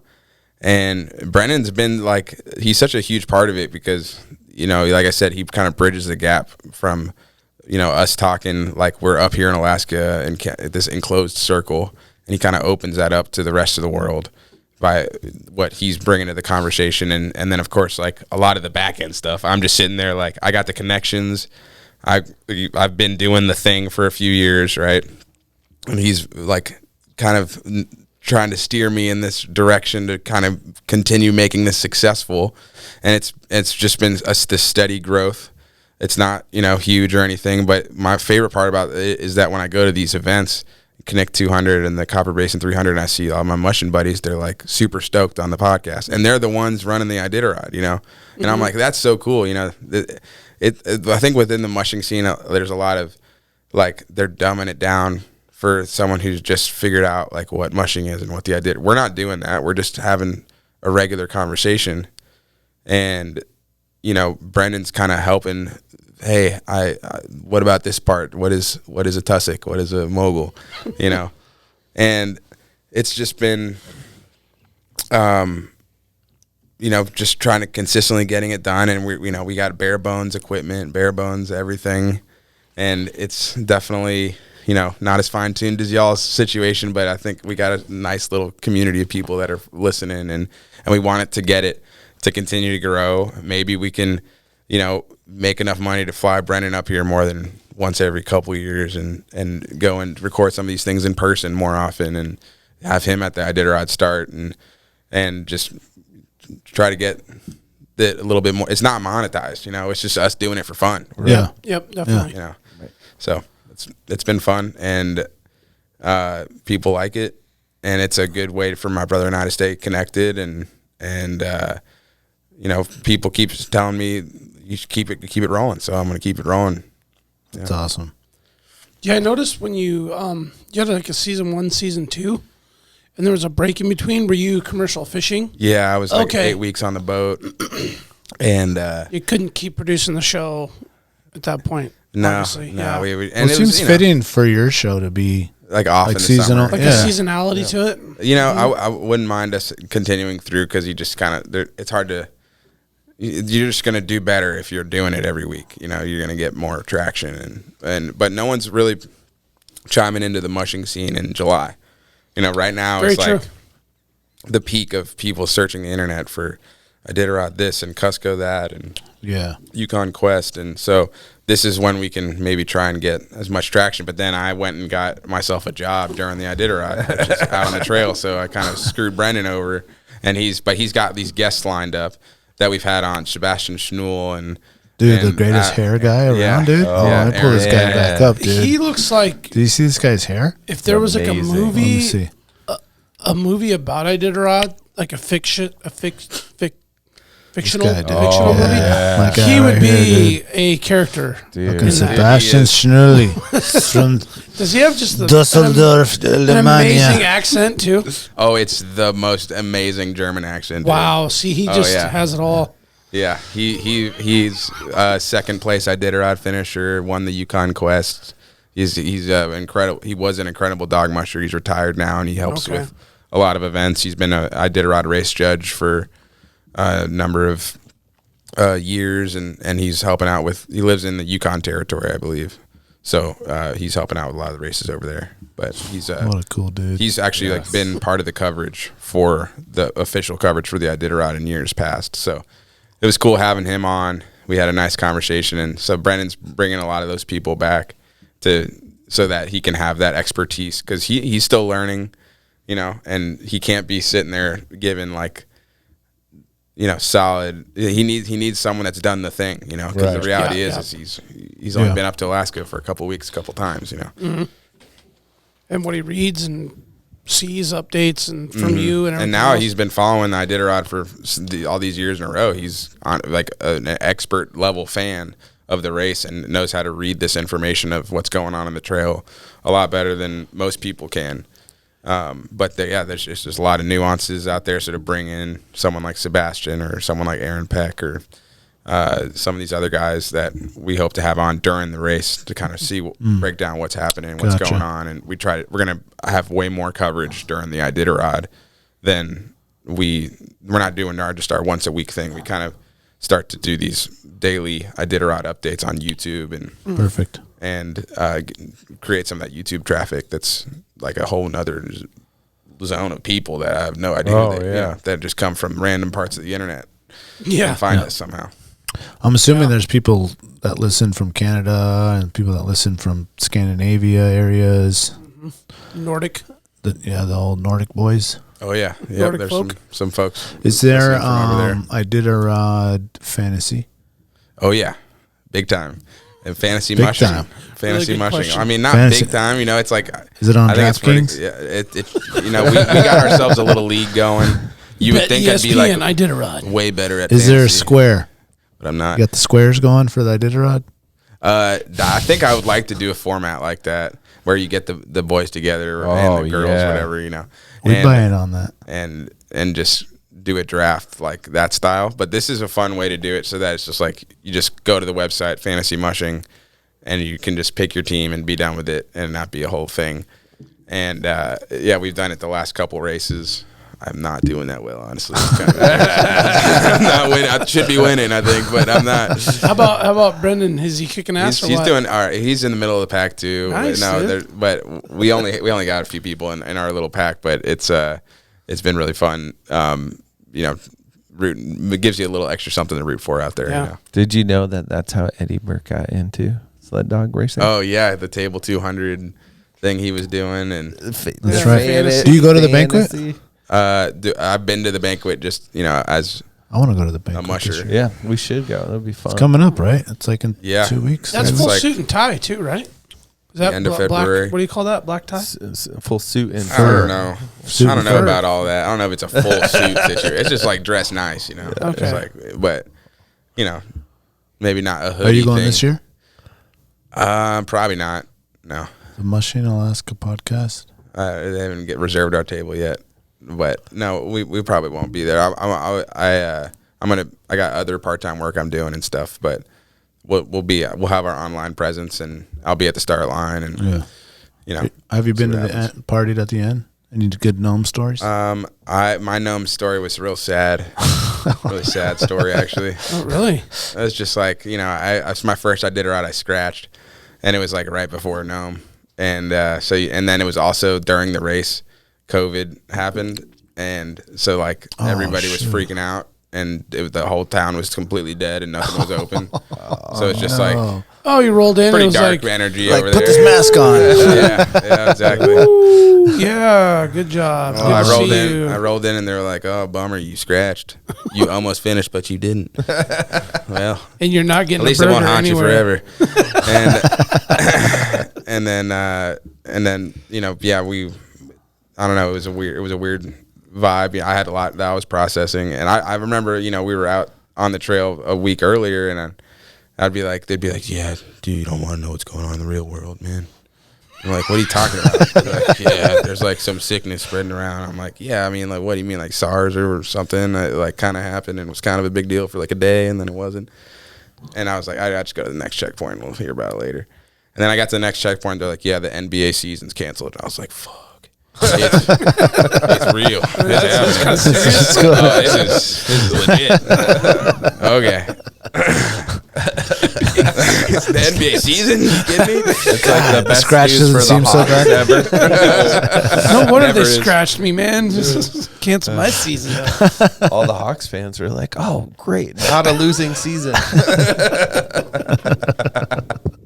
That's crazy that you were getting the news on the trail. Yeah, I mean, no internet out there. I didn't even think about that as even super a thing, trippy. dude. The checkpoints were changing.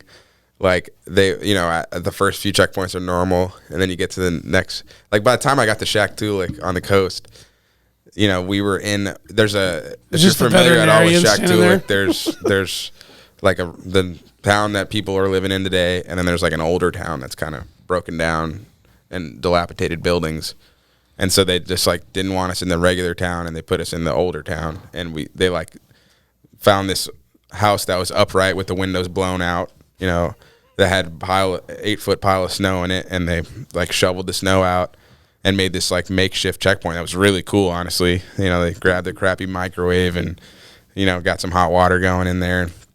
It was a really cool experience because it was just some random dude from the village that just kind of made this happen. And we all sat down on this like old trashed like dumpster couch that was in there. We're just sitting on a couch, just like hanging out. It's kind of the middle back of the pack vibe, and we're just exchanging stories. It was really cool.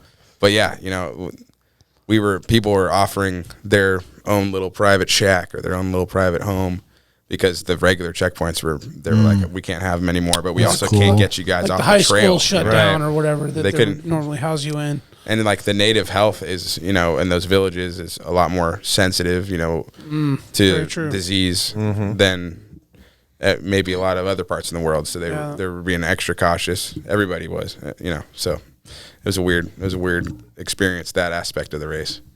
Sounds like you need a redo. Yeah, man. Yeah. Well, I might run it back, dude. I don't know. We'll see. I'm not like, I don't want to like start calling around and say like, "Hey, I want to run the Iditarod next year. Like, I need it, or else it's Sean's checking back in." Yeah, but I do like want to find a good dog and human situation, where I'm not going to buy my own kennel like Eddie. It's just, you can ask, you check in with him. I'm sure it's got all kinds of hurdles, and if you can find, there's so many people that have a bunch of dogs, and they're like, "Yeah, dude, you take the B team, just come and help me out for like a year and do all the other work, and we'll help you out financially. You pay for a little of this, I pay for a little of that." That's probably more like with the situation I'll be kind of like Eddie might have done with Aaron, but that situation was probably pretty difficult for Eddie. I want to find like a good dude, whose dogs I'm mushing, or a girl or whoever it is, and see if I can get back out there before too long. Because I mean, right now is as good a time as any. I'm just kind of like floating around a little bit right now. Right. Go for it, dude. My roots aren't too deeply planted anywhere, and I'm just kind of like, well, yeah, I could go rafting, or I could go mushing. What's fun about that approach is that you kind of like go with house chips. Like you don't got nothing to lose, dude. You're just like, well, you're looking for the experience. You have all in your mind. You're not. I mean, what would be cool to win it? I'm sure. I mean, I imagine going in and winning. It's like 0% chance. Well, we, as you alluded to before, with all the hurdles and challenges, and then the margin for error and the stress that goes into that, it's like. But even finish it'd be great. And you can give me as much credit as you want to give me. But the reality is, it's so taxing on the sleep deprivation, man. I just cannot function. And even can you train for that? Are they training for that? Yeah, I guess. But like, I don't know. I see some of these guys that are probably tripping balls out there, and they're just like getting in an interview, and they're like, "Hey, Ryan, how's it going out there?" And, it's doing pretty good. The dogs look, looking like they're clicking along quite nicely. They ate their meals, and I really appreciate you asking me these questions. And da-da-da-da. I'm like, wow, you are like really well put together. I'm just sitting there with like one eye pointing the wrong way. I have an interview on YouTube that's 15 minutes long, and it's we gotta pull that up. Is that the one with the mask on? You have like I didn't have COVID mask on? I don't think I had a mask on. What's the search for it? Sean Underwood, Iditarod on YouTube, maybe. Some people are just born to get no sleep, man. Yeah. I ain't one of them. I'll just run on fumes. Yeah, man. I was reading some study. No. Oh, yeah, no, that's the one. Yeah. The Iditarod interview? Yeah, I mean, tell it before we listen to it. Well, there's a part in it that's like kind of, in my family iconic, in my little family of 6, people or whatever. Yeah. So what happened was like the run on one of the runs there was a helicopter that was like above my head, and I was like, what, a helicopter? And the previous year when I scratched, I had ridden in a helicopter to get to Nome. And so I was like talking about how I was like, I'm not a helicopter expert. I'm not a Blackhawk expert, but I'm pretty sure that was a Blackhawk because I've been in one, And I was just really super loopy. I had barely slept. I was really excited to see Liz here. It was like a familiar face on the trail. And that's the thing about the Iditarod. Connect 200, Cusco 300, Yukon Quest 300 or 1,000. All those races, you see your like people at the checkpoints. And Iditarod, you are like, you don't see you're not going to see your mom there. You're not going to see your brother there. You're not going to see your wife there. You're going to see some dude named Frank that's like, yeah, park your dog team over there. And I'm like, oh, okay. So it's like to see someone even like Liz who had hung out with 2 times before. I was like, oh, it's a person I know. I'm an extroverted guy. I'm just like so excited to see Liz. So I think she wanted a 5-minute interview, and it was 14 minutes long. So you're like, keep talking, keep asking questions. No, it was fun. Going back over all of those same stretches. How are you feeling about that? Not stoked. But, I'm just trying to tell myself that future Sean will figure that out. That's not till like Friday or something. So I still got to get to Iditarod. So I'll just worry about getting to Iditarod and then getting back to over and then getting back here and then maybe we'll cross that bridge when we get to it, both literally and metaphorically, because literally there was a bunch of bridges over water crossings on there that were, firstly, beautifully constructed. I want to say that for the trail crew. And secondly, there wasn't much room for error there. You really got to nail that bridge perfectly. But yeah, I'm definitely not pumped to hit some of those sections, but not stoked. You can't be sitting dwelling about that. You just got to focus on the next task.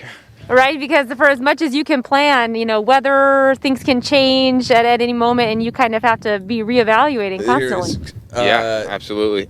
Skip ahead a little bit. Going back over, that's assuming that I'm going to get through the next 200 miles. Exactly. Like, what goes into that? In the air. And I was like... Oh, yeah, back 20 seconds. Okay.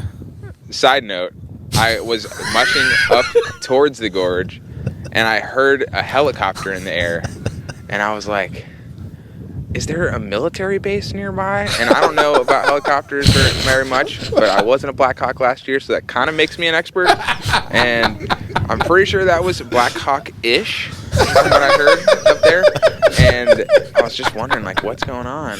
And then I just heard that was Allie's ride. So that just was a cool story. I wanted to say that. Not the question. The bridges. are like it's middle of the night, so you like don't see the bridge. He's like, look, I got 43 minutes of sleep in 4 days right now, right? Oh man! So what day is that? That's fun, That dude. was I don't know, mile 200, day 2.5 or 3. Dude, honestly, the first couple days are sleep deprivation wise, I find to be the hardest, and then you kind of get into this rhythm of getting an hour nap here, an hour to 2 hour nap twice a day at my rate. Eddie's rate's maybe, an hour a day total.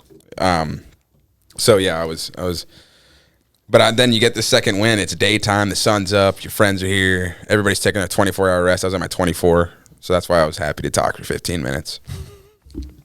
Otherwise, I wouldn't maybe wouldn't be so keen to talk. But yeah, it was a funny. So my family made like a bunch of T-shirts of my face. Someone drew of my face. I should have brought you guys. But it's a weird thing. We got these T-shirts. And I'm like, do I want to just give people away T-shirts of my face? You know what I mean? I want one. You want one? Yeah, dude, I want one. I'll wear the shit out of that in this awesome. podcast, dude. I will wear it to the Iditarod this year. That's right. I'll wear it to the banquet with a tie on my neck. I don't know, like Iditarod veteran, Blackhawk expert.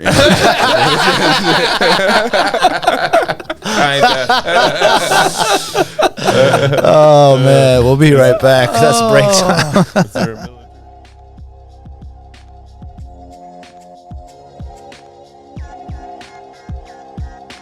Big Ray's, the Alaskan outfitter, committed to outfitting Alaskans across the state since 1947. Whether you're a recreator, parent, guide, or corporate buyer, Big Ray's has the gear you need tailored for Alaska's harsh conditions.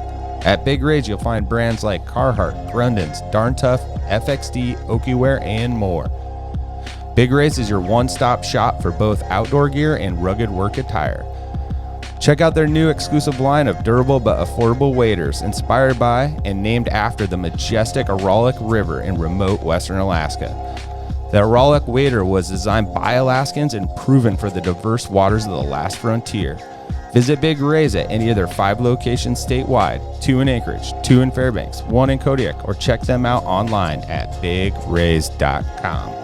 Tailored Restoration, helping Alaskans turn disasters into new beginnings since 1972. Their 24-hour services include fire, water, mold, post-emergency cleaning, and repairs. Tailored built its reputation with years of committed and reliable service to the community with innovative restoration and home remodeling. When you have an unexpected home issue at the most improbable time, Tailored has an emergency response number with trained professionals available to help you anytime, day or night. Tailored Restoration has locations to serve you in Anchorage, Eagle River, Matsu, or Fairbanks. Give them a call at 907-344-1239 or make an appointment today at tailoredrestorationalaska.com. Total Truck, Alaska's premier supplier for custom automotive accessories and overlander products. If you want to customize your vehicle, talk to the team at Total Truck, where you'll find their expertise along with top brands such as ARE, RSI Smart Caps, Goose Gear, iCamper, Frontrunner, Rigid Lights, Rhino Lining bed liners, and everything you need to outfit your truck or SUV. Want to turn your truck into a sleeping option? They have rooftop tents, custom camping equipment, electronics, and solar energy packages to keep you powered up deep in the backcountry. Stop by their store location on Dowling between the New and Old Seward Highway, or check them out at TotalTruckAK.com. I take a Juno juice. Juno juice. Yeah, I haven't tried that actually. Just a reminder, guys, February 16th, Friday, 6 to 9 at Double Shovel. We're doing the Alaska Draw Hunt Results Party. We're going to have some trivia out there. We're going to do a moose call competition. So if you think you got that call in you, then come on down and see what you got. We got Big Rays, come with some prizes. Some of the other sponsors that we got, Double Shovel. We'll have a bunch of swag and stuff out there. BHA is going to be out there with some merch, and sign up for BHA while you're there if you're not a member yet. Great organization doing a lot of stuff for public lands up here in Alaska, so be sure to sign up for them when they come out. So it's going to be a good night. It's not going to be any biologist telling you facts or anything like that. We're just trying to drink some ciders and brag if you got something, and have a good time and do some trivia. Speaking of trivia, how's your trivia game? Oh, I love trivia, dude. I watch Jeopardy when I can, and I've been known to go to some trivia nights locally, but I almost always lose at those trivia nights and don't answer the questions on Jeopardy. But I love it. I love knowing how little I know. You're gonna fit in perfect. Yeah. Pretty high quality in these parts. Well, so today we brought, dude, I loved nerding out about all the mushing stuff, and so I spent a long time, and we have more trivia than normal, but they're all gonna be good. All right. His music is amazing. Oh, shit. Don't get nervous, bro. Oh, my God. All right, Regis, talk to me.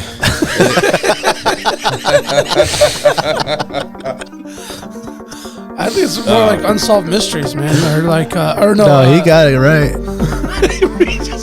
Shit bumps in the truck, too. All right, guys.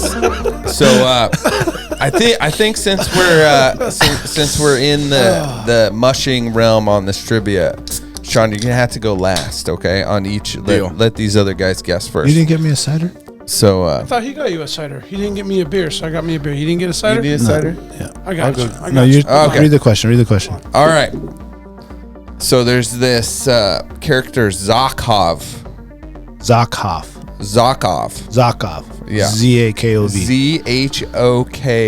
Zhokhov. Zakov. Ooh, and Zakov. Thank you. Is very important first in the mushing world. Okay. Community at large.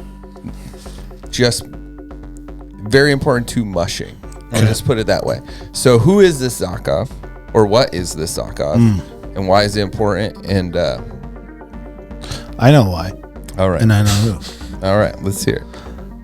Zakov is an Eastern Russian who needed to bring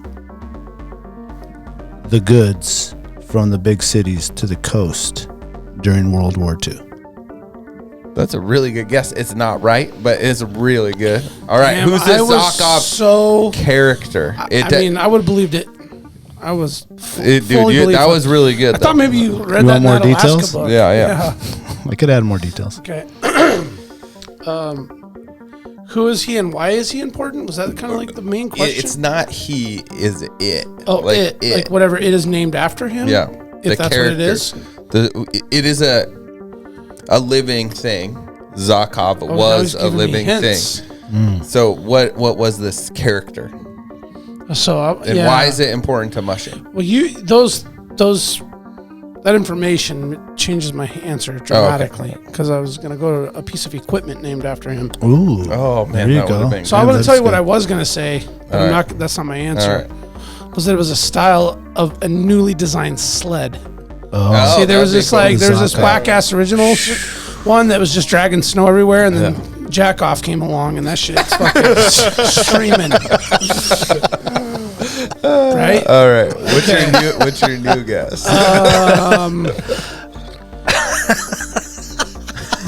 This character is the original Sasquatch Yeti of the Iditarod Trail. First one ever told. Ooh. Going freaky deaky on you boys. Going freaky deaky. Okay. He's a character.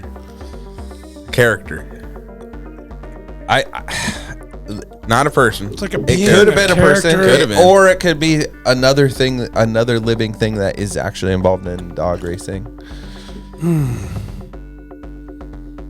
Zakov. Oh, he's the first. Hold on. He's the first veterinarian. You already answered. I did. Sorry. Guy but I would like a round two of across the answers. Bering Strait from Russia to Nome or something. All right. So we go another round with the second guess? Yeah. Okay. Let's go around a second time Because this is very interesting. Then, now I'm gonna add a little thing here. Okay, another little tip. This was a living creature. Okay. Creature. So human creature. something. Okay. Okay. And now you have to tell me when they lived, like how long ago they lived. This is any organism could have been. This is It's important. It's Could have important. been a lizard. Yeah, but it's important to mushing the sled dog. Okay. Sled dog. I'll go first. Well, you know, mushing. Zakov is what the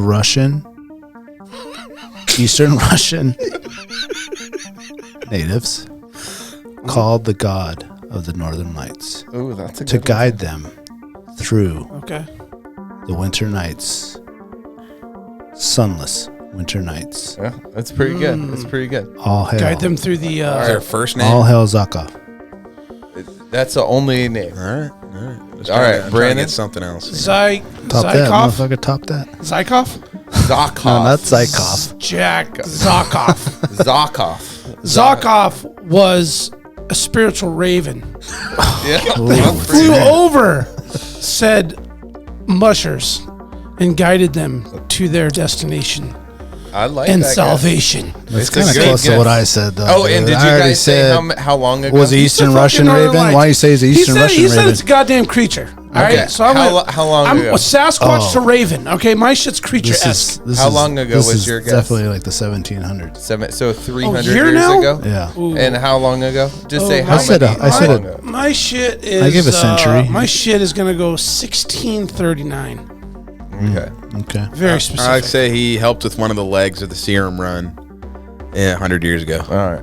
The what run? Oh, did you re-guess what's your third? That was my second guess. Oh, okay. My first guess was the Bering Strait guy that cut across it or something. Your answers are kind of boring, bro. I know. I thought we were good at trivia. All right. I'm trying to get it right, man. I ain't trying to be funny. Okay, I got a bunch of other trivia. Funny is right. That's true. Yeah, that is right. I got a bunch of other trivia that we're going to do, so I'm just going to answer this one. Okay. How long ago do you think... I'm going to ask one question. How long ago do you think they first started using sled dogs? Oh, man. 10,000 years. Oh, it's fucking ancient, dude. I'm going to say something BC. Before Jesus himself. That's pretty good. I'll get a little bit more specific. I'm going to say 1668. All right. So for a long time, we thought that the indigenous people were using them for the last 3,000 years. But recently, they found the remains of a dog in eastern Siberia on an island. Zakov Island? And the island is Zakov Island, and the dog's name is Zakov that they named. That's the first sled dog ever, and it had parts for the sled. Trivia's not over, please. Thank preserved, you. Right? Showing that it was a sled dog, right? Parts of like the harness or whatever. Okay. It was probably leather. And it was 9,500 years old. So you're right there. So, but you went over. The way this works, it's like it's Bob Barker, right? Yeah. It is prices, right? But you did good. But I thought that was cool because I had no idea about any of that shit. So I didn't know that was Raven was a little off. Another cool fact is that they have taken DNA samples from all the best sled dogs in the world. Not all of them, but a lot of the best sled dogs in the world. Like, and these are dogs from like Siberia, Norway, Canada, and Alaska, and they have DNA that traces back to this dog. To Zakov? So this dog is like Balto's. The OG? Balto's the Mongolian, what's his name? Not Balto. Balto actually stole the shine. He's the Genghis Khan fucking? Genghis Khan of fucking sled dogs. Damn, dude. So that's pretty cool. I had no idea. How about this? Did you know that Balto stole the shine from the real hero? Togo. Yeah, for real, man. Do you know the real hero's name? Togo. Sorry, I blew it. You told him? I already know. I said it. Oh, okay. I said it out loud. Yeah. Dang, that asshole's got a statue downtown too. Yeah. And it's that. Not Togo. That dog Togo is taxidermied and in Wasilla. What? Oh yeah. No shit. At Lou Bradley's. Yeah. Thanks, buddy. Thanks, buddy. Oh, is that part of the question? Oh, okay. Where in Wasilla? Lou Bradley's. No, that's a good one though. Where in Wasilla? It's Wasilla High. Good fact, though. Where is it? Boy, that's a really good question.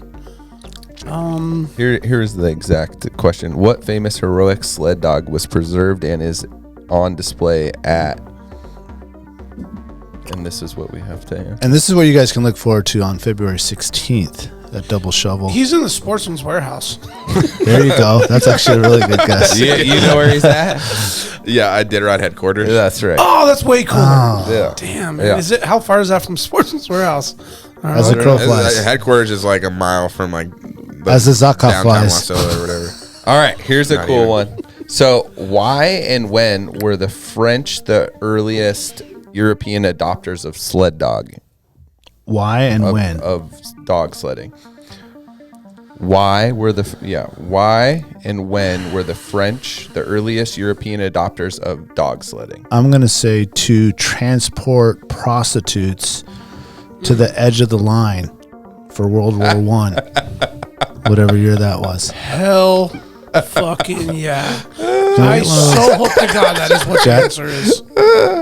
Can I get one of those? He's trying to get zinned out. You like that answer? I do. Wow. Can I get a bonus place for the most creative? Damn, man. Like if we could do You're a big getting chest them. bump right now, I would do one right now. Okay.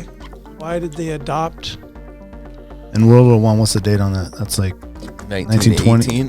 20. Oh man, they were dog mushing way before The that. French were? The French, bro. Okay. We're not talking about the Mongolians. Well, it's a Nordic place, snow. France? I mean, they had to transport I guess they do shit that a in lot of mountain mountains. passes Yeah, and things they like got the that. Alps like, and stuff. All that, yeah. It was for mail. They there you go. transported That's original. letters and mail to remote areas through. Would you say love letters? Remote. Okay, when did they do that then? When? That would have been. Ooh, they were doing that back in. Back in 1895. There you go. 1895. All right. Spring. May 16th, 1895. The first sled He dog. said spring. I'm gonna go with World War Dose. Ooh. And we're saying, that all the machinery was struggling in the snow in the deep pow, and so they got some dogs. They didn't have snow machines quite figured out yet. I'm thinking they got some dogs to move some stuff They around. had to go light and tight. Before you give the answer, I want to just say that this trivia is brought to you by Mayor's Small Batch Salsa that you can find at Brow Chicken Brown and coming soon to our website, AlaskaWildProject.com, the Wainwright Reaper.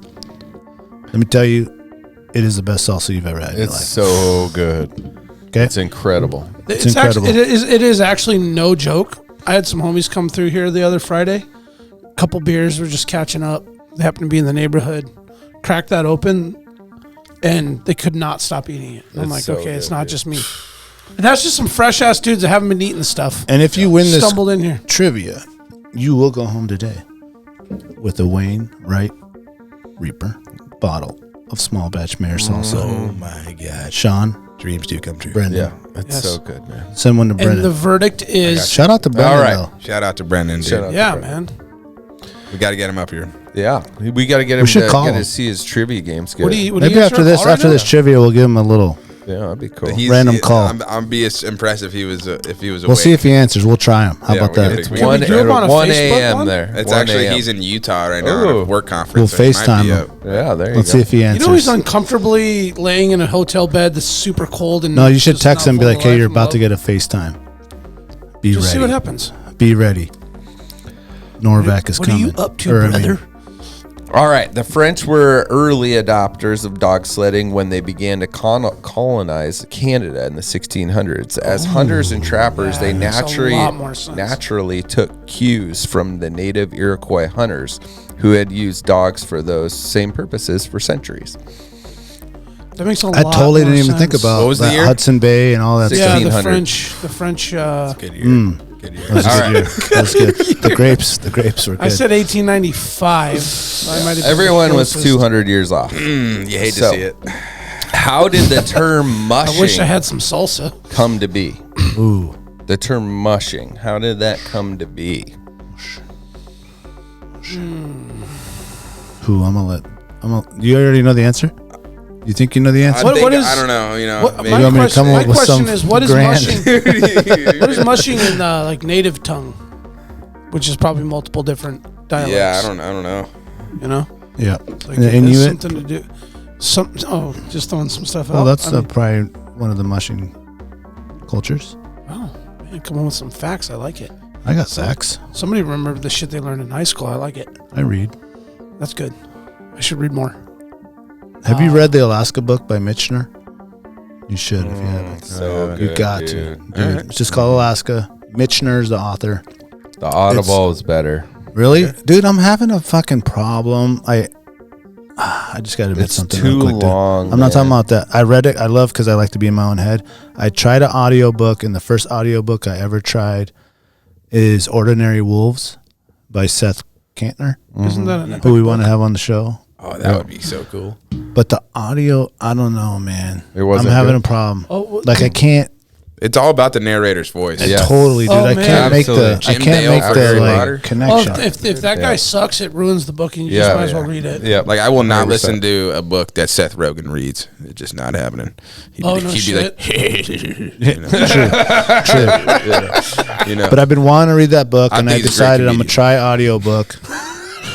Actually, that is not the first. I lied. The first one I tried, that Meat Eater's latest one, The Long Hunters. Did he read it? Yes, him and which I like his voice, and I especially like Giannis. Nope, Bear Grease. He's gonna come on the pod too. Yeah. Jesus Christ, sorry. Me too, man. Brain fart. Yeah. Big time. Keep going. Anyway. So they narrate the book? So they narrate the book chapter by, or like, and they do it good. It's not like one whole chapter. It's like boom, and then this section, and they're like going back and forth kind of. They did a really good job on that. I'd love to do something like that. But I think they wrote it too. Yeah. That sounds like a long process. Alaska book. Oh, the Alaska book. The Michener. Yeah, we'll do the Michener. The Michener. Okay. Yeah. All right. That's logged. But anyway, I've been wanting to read that Ordinary Wolves one. I fucked up It's and I tough audio on the booked it, audio. and it's like way more money. So I'm pissed off. Oh, you don't have enough. But I'm gonna save it because I think it'd be a really good TP play. Yeah. Like when you're hunting and you're reined in, and you just throw it on for you and whoever you're camping with. Next time you want to try one of those, just let me know. We'll use credits from my Audible account, and then you don't have to pay for it. Yep. Because I love those Audible audiobooks. It's Clay Newcomb. Clay Newcomb. Yeah, that's right. Clay Newcomb. Who's supposed to be on the show, and we were supposed to be on his show. Right. I think it was right during hunting season, dude. We're all like gone. Have you heard the Bear Grease podcast? No. I mean, I'm familiar with Meat Eater and Steve Ranella, but no. Well, Bear Grease, this is Clay Newcomb. He's like an Arkansas boy, all about bears, and he really goes into American history stuff, which I really like, and he'll like describe like certain characters and stuff like that. Hunts with mules, right? Yeah. Cool dude. Great podcast. Great voice. Or great voice. That's important. Yeah. Great voice. Yep. Sorry, Jack. Go ahead. Here we go. So how did the term mushing come to be? Oh, that's right. That's tough, dude. Wow. I'm gonna have to have you go first because I've gone first the last 2 times. Yeah, you have. And you had some really compelling answers. Mushing was the name for. It was derived from. I like that. I'm trying to come up with some big words here. I mean, I'm flexing. Derived. I have this vocabulary app. I've been working on this shit. That's right? 2 syllables. Good. Yeah, derived from the original communication call from human to dog. Okay. Man, good. Shitty answer, but I'm just gonna go with it. I'm gonna say that it is also a derivative of some sort of word. Shit. Next word. Derivative. That's 3 syllables. Oh, I'm gonna look that up. To hurry. To go quick. To go with pace. Sense of urgency. Sense of urgency. Good job. I first want to say that you know how when people are like, what do you say to the dogs to get them to go? Yeah. And you know, if you've been around sled dogs, the harder part is trying to get them to stop, right? But most people just say, okay, all right, here we go, okay, something like that, you know. But Ryan Reddington will literally say, he'll let go of his no hook, let go of his brakes, and he'll say, mush. And it's so cool. I heard him do it at like the Copper Basin. And I was like, oh, what? He just said mush, and he's like the Iditarod champion. You know, that's kind of cool. That's how you win the Iditarod, man. So I might need to start. If I start mushing, I'm going to start doing that. Because it's like, you know, when you start on a run and they're like super well rested, and it's like, you can say Rumpelstiltskin and they're going to go. You know? Yeah. Anyways, I'm pretty sure I know the answer to this. But maybe the internet says differently. I believe it comes from back to the French word marcher, which means to march. Means to walk. Or to walk. And it's in a quick historically pace, maybe mushing. It's a recent development that we were riding on the back of the sled. It used to be that the musher would march or walk in front of the dog team with snowshoes and create a trail for the team to follow as they would be carrying through fresh powder, you know, a load of wood or mail or whatever it is. Is my understanding. Yeah. So the only thing I would add to that, quick pace, is that, and I think like walk this in a timely is fashion? like march, like the way they're saying walk, because it's like walk with the exclamation mark, you know. Okay. It's like not like let's go on the walk, you know. Fucking like, hurry. But the only thing I would add is see? it's the Americans Pass me the that salsa. heard them saying marche, and then they adopted mush out of that. Yep. So, and this all happened in, you know, the same time, you know, like when the Louisiana Purchase type kind of, you know, heading west. Yep. Yep. So like maybe 100 years after. That's incredible history, that whole Hudson Bay and all the people coming from the north and the trappers and all that. So the French had a lot to do with the mushing situation. Yeah. I didn't. There's the whole mush scene was. You could do another like 100 trivia questions on all the explorations that went north up towards the polar and, you know, the Sweden and that ice caps, from both sides and from Canada, and then in also the Arctic. I mean, that's how Edmondson beat Scott by like what 5 days or something because of the dogs. Yep. What was the beat him in doing what? Make it to the South Pole. To the pole. To the South Pole. The South Pole. Yeah. Oh, you're right. So the Admiral Byrd trip or whatever. It's Edmondson was racing Edmondson was racing Scott. Okay. So like it was the Norwegians against the British. Dude, that's so cool that they're just like that. That's like a culture that I wish was still around, where people are like, let's just race to go to the moon just cause. Yeah. No one's been there. We're gonna put our flag first. Oh, the Russians want to do it faster and better. All right. Before you go on, Icebound is a book. Title of the book, really good book about those early days of not really mushing, but ships that would try to go to the North Pole and trying to find different routes. And trapped, and then they're up there in like Norway or whatever, and the polar bears and all the crazy Icebound. Yeah, good book. But before you go on, I want to. We were talking about the directions, and you said that he said mush to go. Is there general? Every single musher has G for left or whatever for right? What are Ha is left and G is right. And what's stop? Whoa. But stop, you can yell whoa until you're blue in the face. But they're not going to stop unless you kind of hit the brake. They feel the resistance. You say whoa, their ears hear that, and it's kind of a combination of the resistance and the verbal cue. And there are teams that can train their dogs to just straight up stop without the brake. But it's like it's an exceptional thing to be able to pull off. And that's why, you fall off the sled like Eddie. He might have been yelling whoa. He might have been yelling G is a trick that has worked in the past. Oh, I think they hit the burners when that happened. Yeah. He was like, whoa, and they're like, just go. He said go. Did he say whoa or go? Yeah. Well, I fell off the sled one time, and it was like in the backyard, so to speak, of our training area. And I remember I was following my buddy Alex, and then there was this like branch that was like out, kind of angled 45 degrees towards me on the trail, and I was like, that looks like some weak ass branch. Like I probably just kind of shoulder it, one of those. and then it just like jousted me straight in the chest. They went right straight back, and then I totally lost my team. And they like every single head like felt it. Every dog felt it. They all simultaneously like looked back, and they like saw me there, and then they just like exploded forward. They're like, all right, peace.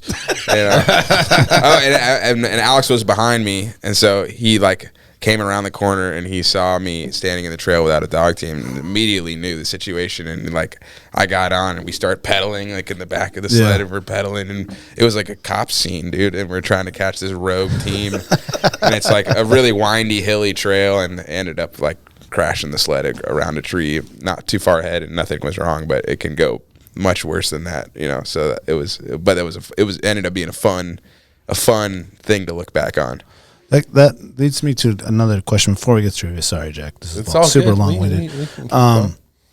What about like technology, maybe like upgrades or things like there's so much like tracker GPS and like stop whatever. And like, is there some sort of thing that, is there rules for that? Like you can't use this, you can't use that. There used to be like, you can't use any two-way communication, but it's just so hard to enforce. So, you couldn't send text to people who tell you that, hey, so-and-so's 2 miles ahead of you. Yeah. But it's really just hard to enforce that without breaching. Yeah. Like I was thinking more like signals. Like every dog has a thing you could signal it like left, right. Oh, like 3 taps. The musher and their dog team. Yeah. Like maybe we're thinking 2040. Shot collar. Yeah, I think that's a couple decades ago there on that. Okay. All right. Yeah. No. You got to get that Neuralink for them. Talking about the dogs. Yeah, Neuralink all to you, and then you're just like, gee, on your head. Gee. The dog just wears a suit, an AI suit. Yeah, just goggles. You're just he has the Apple. You're just back at home, just feeling everything they feel. You're not even there. That's what I'm saying. You're at your house. Virtual. The dog's at home paying bills for you. All right, we're back. Okay, let's just do one more. Okay, this one is what's the first like I don't want to say real dog sled race, but like I guess first recorded. Like there used to be at some point before this one there was these like short ones. But what's like the first like real distance dog sled race and when? So, what was it? How far? When? Quebec, 700 miles. He's all French now. French better not let me down now. He's learning. Go back. There was a theme at one point. Quebec, 700 miles.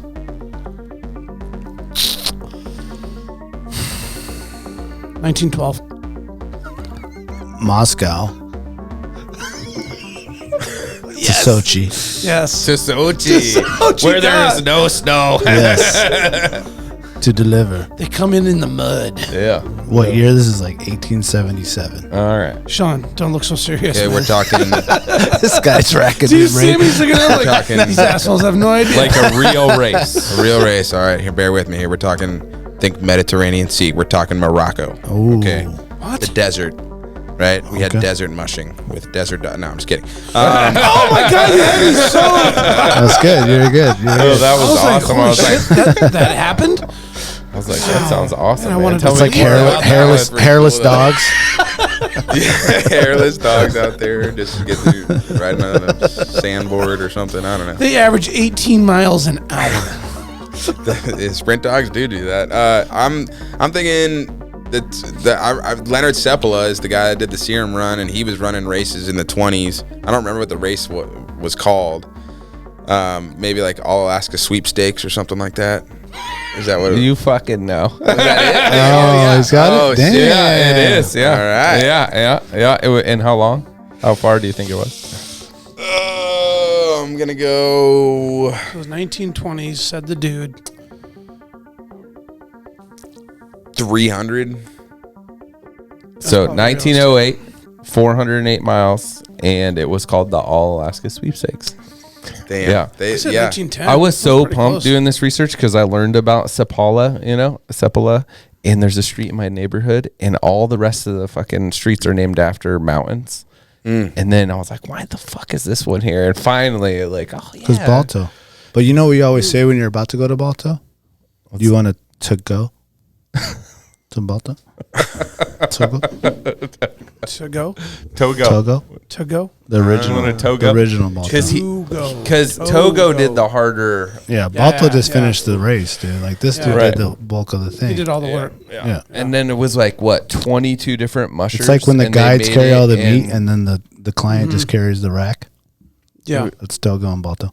Mm-hmm. Man, was it 100 hours or was it a day and a half? I think it was 100 hours they did it. I need to read more up on that, but my understanding is, but Balto did like the last 30 miles or 50 miles or something, and it was like a 2+ 100 mile push by that one dog team that Togo was leading. And Balto was was leading. Togo was leading up until Balto replaced him because Togo got injured. Oh yeah, Togo, the Balto got it. Yeah. Yeah. He did the stretches before that one, right? Togo. So it was 20 different mushers in their respective teams. But the one that did the hardest section was Sepala with the Togo dog. And then when they got relieved by the lap for the last, I think it's from just that last checkpoint. Yeah, like safety or like just outside safety. And he had Leonard Sepala had like his B team at home and his handler, so for lack of a better word, mushed back with a fresh team. And they traded out the dogs or whatever. It's like a relay race. Yeah, it was. It was a relay. Yeah. 20 different mushers. So, and it was like super cold, like cold and windy, like 40 below. Yeah. Like January. Yeah. So Balto made that hard pull, and then Togo and Balto got to finish looking pretty. Yeah, and then he got to tour the country, meet the president, get a Disney movie. Yeah. And Togo just went and lived a quiet retirement in lower 48. But Balto is, preserved in Cleveland, and we have, Togo where he really belongs. So in the end, Togo wins. Fuck it, who wants to be in Togo Cleveland? is on 4th Avenue. Not Balto. No. Balto is 4th Avenue. Togo's taxidermy is at the Iditarod headquarters in Wasilla. Oh, that's right. What was in Cleveland, you said? The real Balto? His taxidermy. Is in Cleveland. Oh, Balto is, but Togo is up here in Wasilla. Where he belongs. Fuck, Right. yeah. Yeah. Love it. Yeah. Yeah, for sure. And a statue in Central Park. Yeah. Yeah. So what do you think is like the future, like the outcome of like the whole dog racing thing? Like, this is something going to go on for the next 100 years? You think it's going to pedal out as sponsors and protesters or PETA? And like, what's your opinion on where this leads? I think it definitely has hit a dip in the last decade maybe, but I do see a trend, a really positive, good trend. The Knick 200 was almost completely full with, I think their max was 40 mushers. They had like 38 or 39. Most of them were like young names I'd never heard of that all had their shit together too. Like typically you hear these new names and then they kind of, you're like, these guys got a lot to learn, when you see them out there. Yeah, kind of fuddling around. But they're coming in more prepared. They're coming in flipping prepared rafts and stuff. Yeah, flipping shit. Yeah. And so there's young blood. There's young spirit. Yeah, I mean, it's like the 16-year-old girl won the Knick 200, beat Ryan Reddington and Brent Sass. Really? Yeah. Yeah. That was like front page news. And so there's a lot of these younger mushers that are showing up, and maybe they're not going to be the career mushers or whatever, but when you see young people running these events, you're like, all right, well, eventually they're going to want to run the Iditarod, and maybe they'll do it once, maybe they'll do it 10 times. I don't know. But I do like the trend because you got, this Jeff King and Swingley and Boozer and just Mackey and all these guys are retired, or Susan RIP Butcher, Lance, Susan Butcher. So now we got, these guys that are now in the prime, people like Pete Kaiser and Nick Petit and Richie Deal and Brent Sass. Those guys are now the elite mushers to beat. And then you've got people coming up, people like Eddie Burke, people like Amanda Otto, that are, their second or third Iditarod, and they've got a badass dog team, and they could totally, make a run for it. And so the numbers are picking up. We were down into the 30s of total mushers in Iditarod a couple years ago, and now we're back up into the 40s, and I like what I'm seeing, and something like the Cusco 300. I promise you, 100 years it'll be happening. It's just not that race is. They could have no one come from Anchorage and they'd still have a race. Okay, the locals will still do it. It's just such a big part of the Bethel culture and Antioch and all those villages out there. And so, we know that's going to happen. And the Iditarod is just such a logistical nightmare to be able to pull it off and get 30 veterinarians to volunteer and get 20 plus checkpoints figured out and mail all that bales of straw and all those drop bags. It's just so challenging to pull off, and you need literally by the hundreds volunteers, by the hundreds. And so the way to keep this thing going is having people be excited about it, want to be a part of it, whether it's sponsoring a dog on your favorite dog team or it's flying up to Alaska, getting flown out to Cripple and helping rake up some straw the dog teams that camp out there, So I think that it's a winded way of saying that it's sticking around, and I'm going to do everything I can while I'm around to continue to help it grow in any way that I can. So I like the direction it's going, because I was feeling pretty dim, pretty grim, pretty down about mushing a couple years ago. Yeah. And now you're like, people are waitlisted for these races. Yeah. And I'm like, all right, that's, but it's just a lot harder to get into. It's like back in 20 years ago, you could come up to Alaska, buy 5 acres for 15 grand or whatever in Willow, and go and buy yourself 15 dogs for pretty cheap, and food was cheap for the kibble, and everything was cheaper. So there's that, and then, there's a number of different hurdles, but it's tough to get into, and you don't need to start with Iditarod, but these people are starting with 200-mile events, and there's only one way to go. You might have to go a little longer. Well, thank you for what you're doing to bring light to it as a young, exuberant, energetic personality in the mushing world. And I'm glad that we were able to bring you in to talk about it and bring Eddie into it, because this is something that we've grown up with. I don't know if you know, I have hot dog stands downtown, and I've worked Iditarod since I was, 15 years old.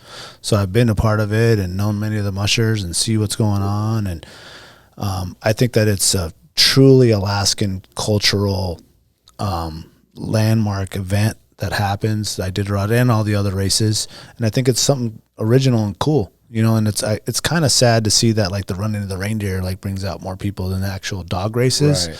But I still feel as if, like, there's a lot of hope and there's still a lot of energy going towards keeping this thing alive. That's been a true, like, Alaskan and French and Canadian and Russian like tradition, So thank you for one, coming in and talking with us, taking the time, and for bringing light to, like, an energetic thing to, like, young people and people you might have on YouTube and Instagram, or maybe some of these Susan Butcher didn't know about YouTube and all this stuff that was going to be going on, No. And now it's like there's going to be videos and people are going live, from the trail. Like, that's like, it's a whole new thing that I feel, same as you do, that could be a resurgence. And I'm happy that you're a part of it, and that we can shed a little light to all of our audience and listeners on what's going on, and hopefully more people show up on start day here and the real start in Willow and Nome, if you can get out there, or anywhere along the trail, which is, like, so much fun to bring your family out there and just camp out and have fire and cook dogs and burgers and watch the racers go by. That's such a fun, like, weekend thing to do. Yeah, get out. So I want to say thank you to you for being an outsider, coming in and just diving straight in and making it happen and shedding all this light to what's going on. Yeah, I really appreciate you saying that, and of course, thank you for having me on. And yeah, I mean, these mushing communities are super tight, and there's a lot of people, and that's the tricky part about that Anchorage start is, like, there's just so much happening in Anchorage all the time, And if you're like a regular Anchorageite, you're like, oh, like another Saturday, what are we going to do? It's like, oh, the Iditarod starts tomorrow. Oh, okay, I guess we'll go check that. You know, it's like, and then you go to Willow and everyone's like, everyone's there. Yeah. Or you go to Kinnick or you go to Glen Allen or whatever, right? So it's tricky. That's where the real vibe is, right? You know, it is a different vibe. But yeah, it's an amazing community to be a part of. And yeah, I'm just trying to pull more people in and you know, I think if you really like are curious about the Iditarod and you want to go onto the website, it's kind of tricky to like know what to look for and what you're seeing. And I think I view our podcast as like a supplemental content to the Iditarod Insider. And you know, we can help you navigate through following the race, trying to follow the GPS tracker. What are these terms people are using? You know, and so if you're looking for something that is you're like on the overwhelmed on the Iditarod website and you want to check out something that's not going to cost you any extra money, you come see us, you know, Mushing Alaska Podcast, and we really appreciate you guys having us on, man. And shout out to my brother, you know, wish he was up here. You know, I almost was going to see if he could get up on the TV with us, but we should try to call him. Yeah, it was kind of late. I don't know. Let's see if we can get. Is he still working there? Is he still up? I sent him a text that said, "Are you awake?" And he didn't respond. That was like 30 minutes ago. So we tried. Who's your favorite this year for the Iditarod? Dallas. Yeah, it's just like undeniably the favorite. I think you know, he's hungry and he's careful and calculated about his training, and he's got a lot of resources. You know, a lot of dogs he can choose from. I think his dad, you know, is probably gonna maybe potentially provide a couple of dogs that have been training with him, and so he's got a good chance, and he's not messing around out there. Yeah, he's pretty dialed in. He just knows how to like make the right decisions. Yeah.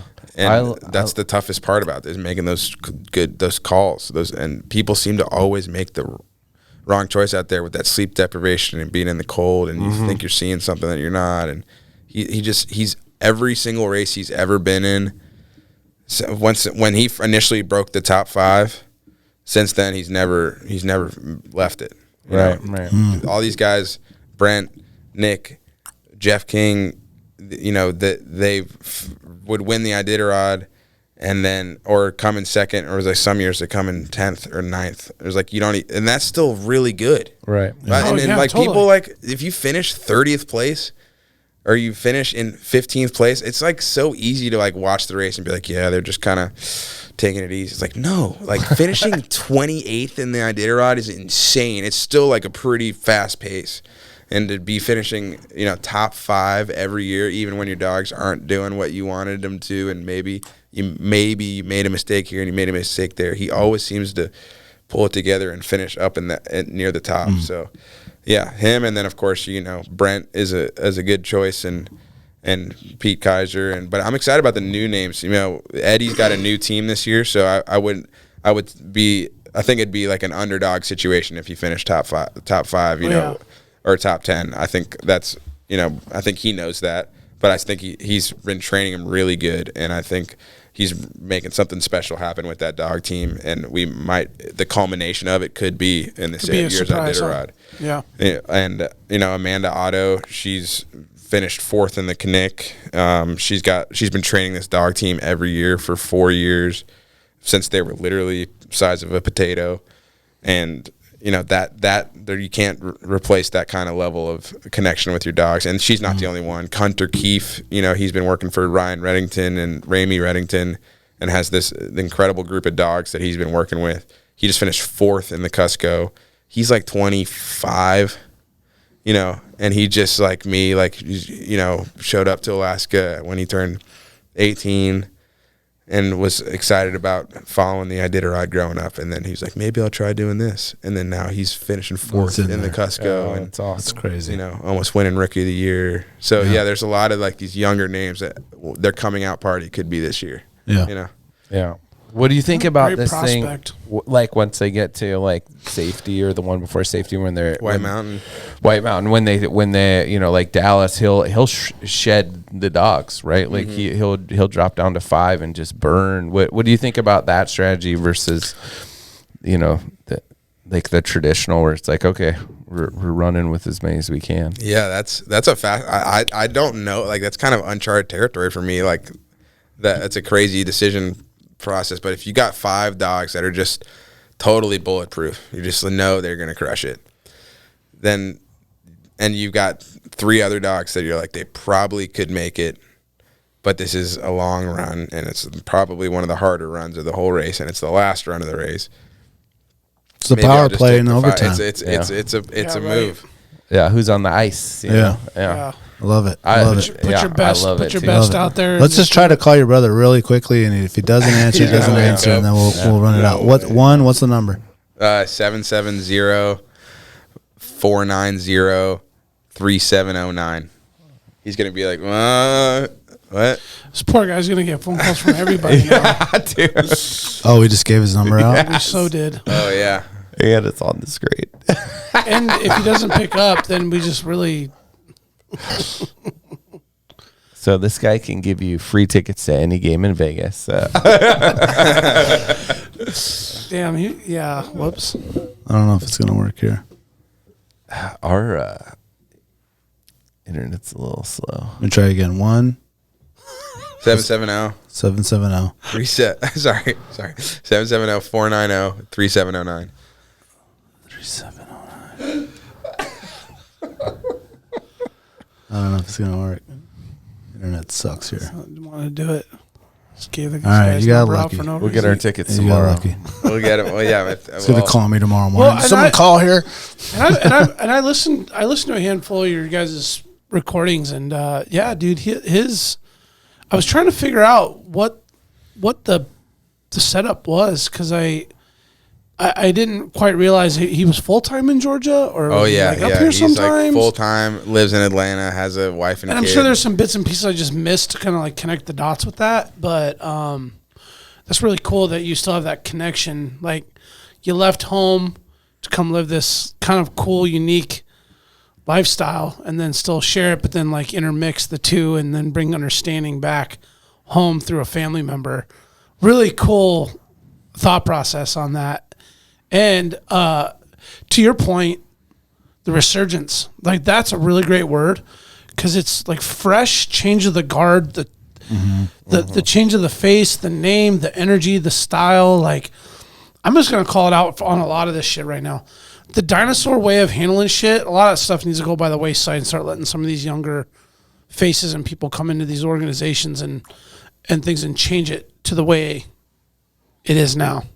They should almost have a camera crew that's just. I'm not going to go into detail on some other organizations, but it's cool to see. Live from the trail. Iditarod looks like it's still going to hold on to its traditions and its values and culture, but like it's letting the new kids and people come in and influence it and change it. It might be, it might take some time. Yeah, it's happening. But if you grew up here and you followed these things, right? Recently, we've gotten into going to hunting banquets, CSI or Sheep Foundation banquets, and like you see how these things are ran, and you watch these old school traditional ways starting to like, okay, like we got to change some of the stuff. The good old boys club way. The good old boy shit. Like, but I feel like as a casual Iditarod viewer, follower, born and raised in Alaska, you can see a paradigm shift in how Iditarod is versus the way it used to be. Yeah. And I think it's exciting. They need like what happened leading up to the NHL Winter Classic. They kind of like follow both teams and character build-ups of mushers and profiles, and then it follows through, and it's like it's only 8 episodes on HBO or whatever, but that's like what in lieu of excellent live sports coverage, which we're not gonna get. Like, this is like what we could get. Like the F1 series or what they do with the football before the season. I was gonna say, You need to do fucking Iditarod Hard Knocks. Yeah, that's right. Iditarod Hard Knocks. And you just sell it to fucking That'd be so Netflix, funny. dude. It's like interviewing the dogs. You're like, yeah, I really wanted to be a lead dog today, but look, coach didn't think I had what it took. So I don't know. You gave me some beaver tail, though.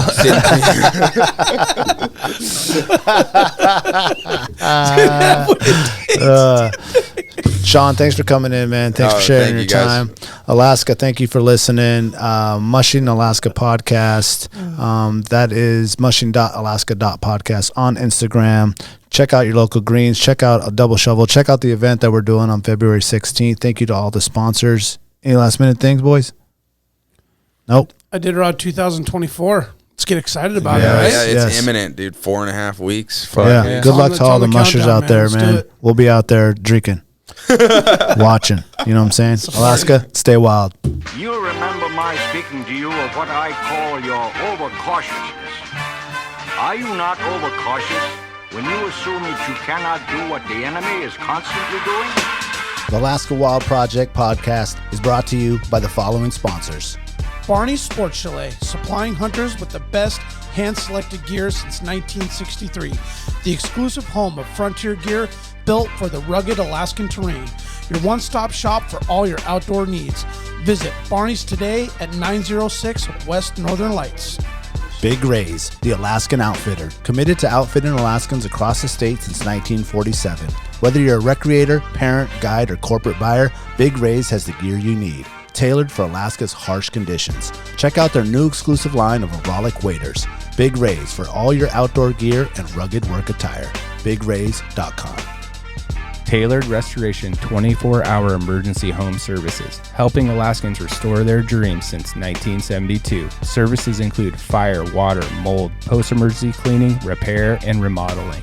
Give them a call in Anchorage, Eagle River, Matsu, or Fairbanks. Hit them up at tailoredrestorationalaska.com. Total Truck and Alaska Overlander, Alaska's premier supplier for custom automotive accessories and overlanding products, providing all-inclusive rental vehicles and trailers custom outfitted to explore the Alaskan backcountry with a unique and convenient traveling experience. TheTreehouseAK.com, located at 341 Boniface Parkway, Alaska's own and grown cannabis and CBD store. Ask the bud tender what the strain of the day is to get your 10% off. The Treehouse, where the culture lives. AKO Farms, located in Sitka, Alaska, built from the ground up with concentrates as their single motivation, with exclusive products such as their sugar wax, full spectrum diamond sauce carts, and more. Ask your local bud tender about AKO. Marijuana has intoxicating effects and may be habit-forming and addictive. Marijuana impairs concentration, coordination, and judgment. Do not operate a vehicle or machinery under the influence. There are health risks associated with consumption of marijuana. For the use of only by adults 21 and older. Keep out of the reach of children, and marijuana should not be used by women who are pregnant or breastfeeding. Lawn Pro AK, Alaska's year-round professional property maintenance team. Services include weekly lawn care, custom landscaping, fertilizing, weed control, turf repair, and more. Schedule your free estimate at lawnproak.com. Alaska's OG cider company, Double Shovel, crafting gluten-free colonial-style ciders founded as a healthier, non-inflammatory brew option. Drop by their Pop and Tap room in Anchorage off of 58th and Arctic or visit the second location in Kodiak. Double Shovel, award-winning ciders.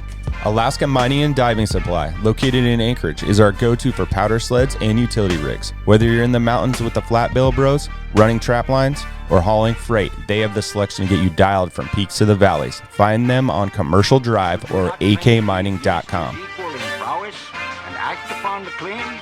I say try. If we never try, we shall never succeed. This proposition is a simple truth, and it's too important to be lost sight of for a moment. If we cannot beat the enemy where he now is, we never can. It is all easy if our troops march as well as the enemy, and it is unmanly to say they cannot do it.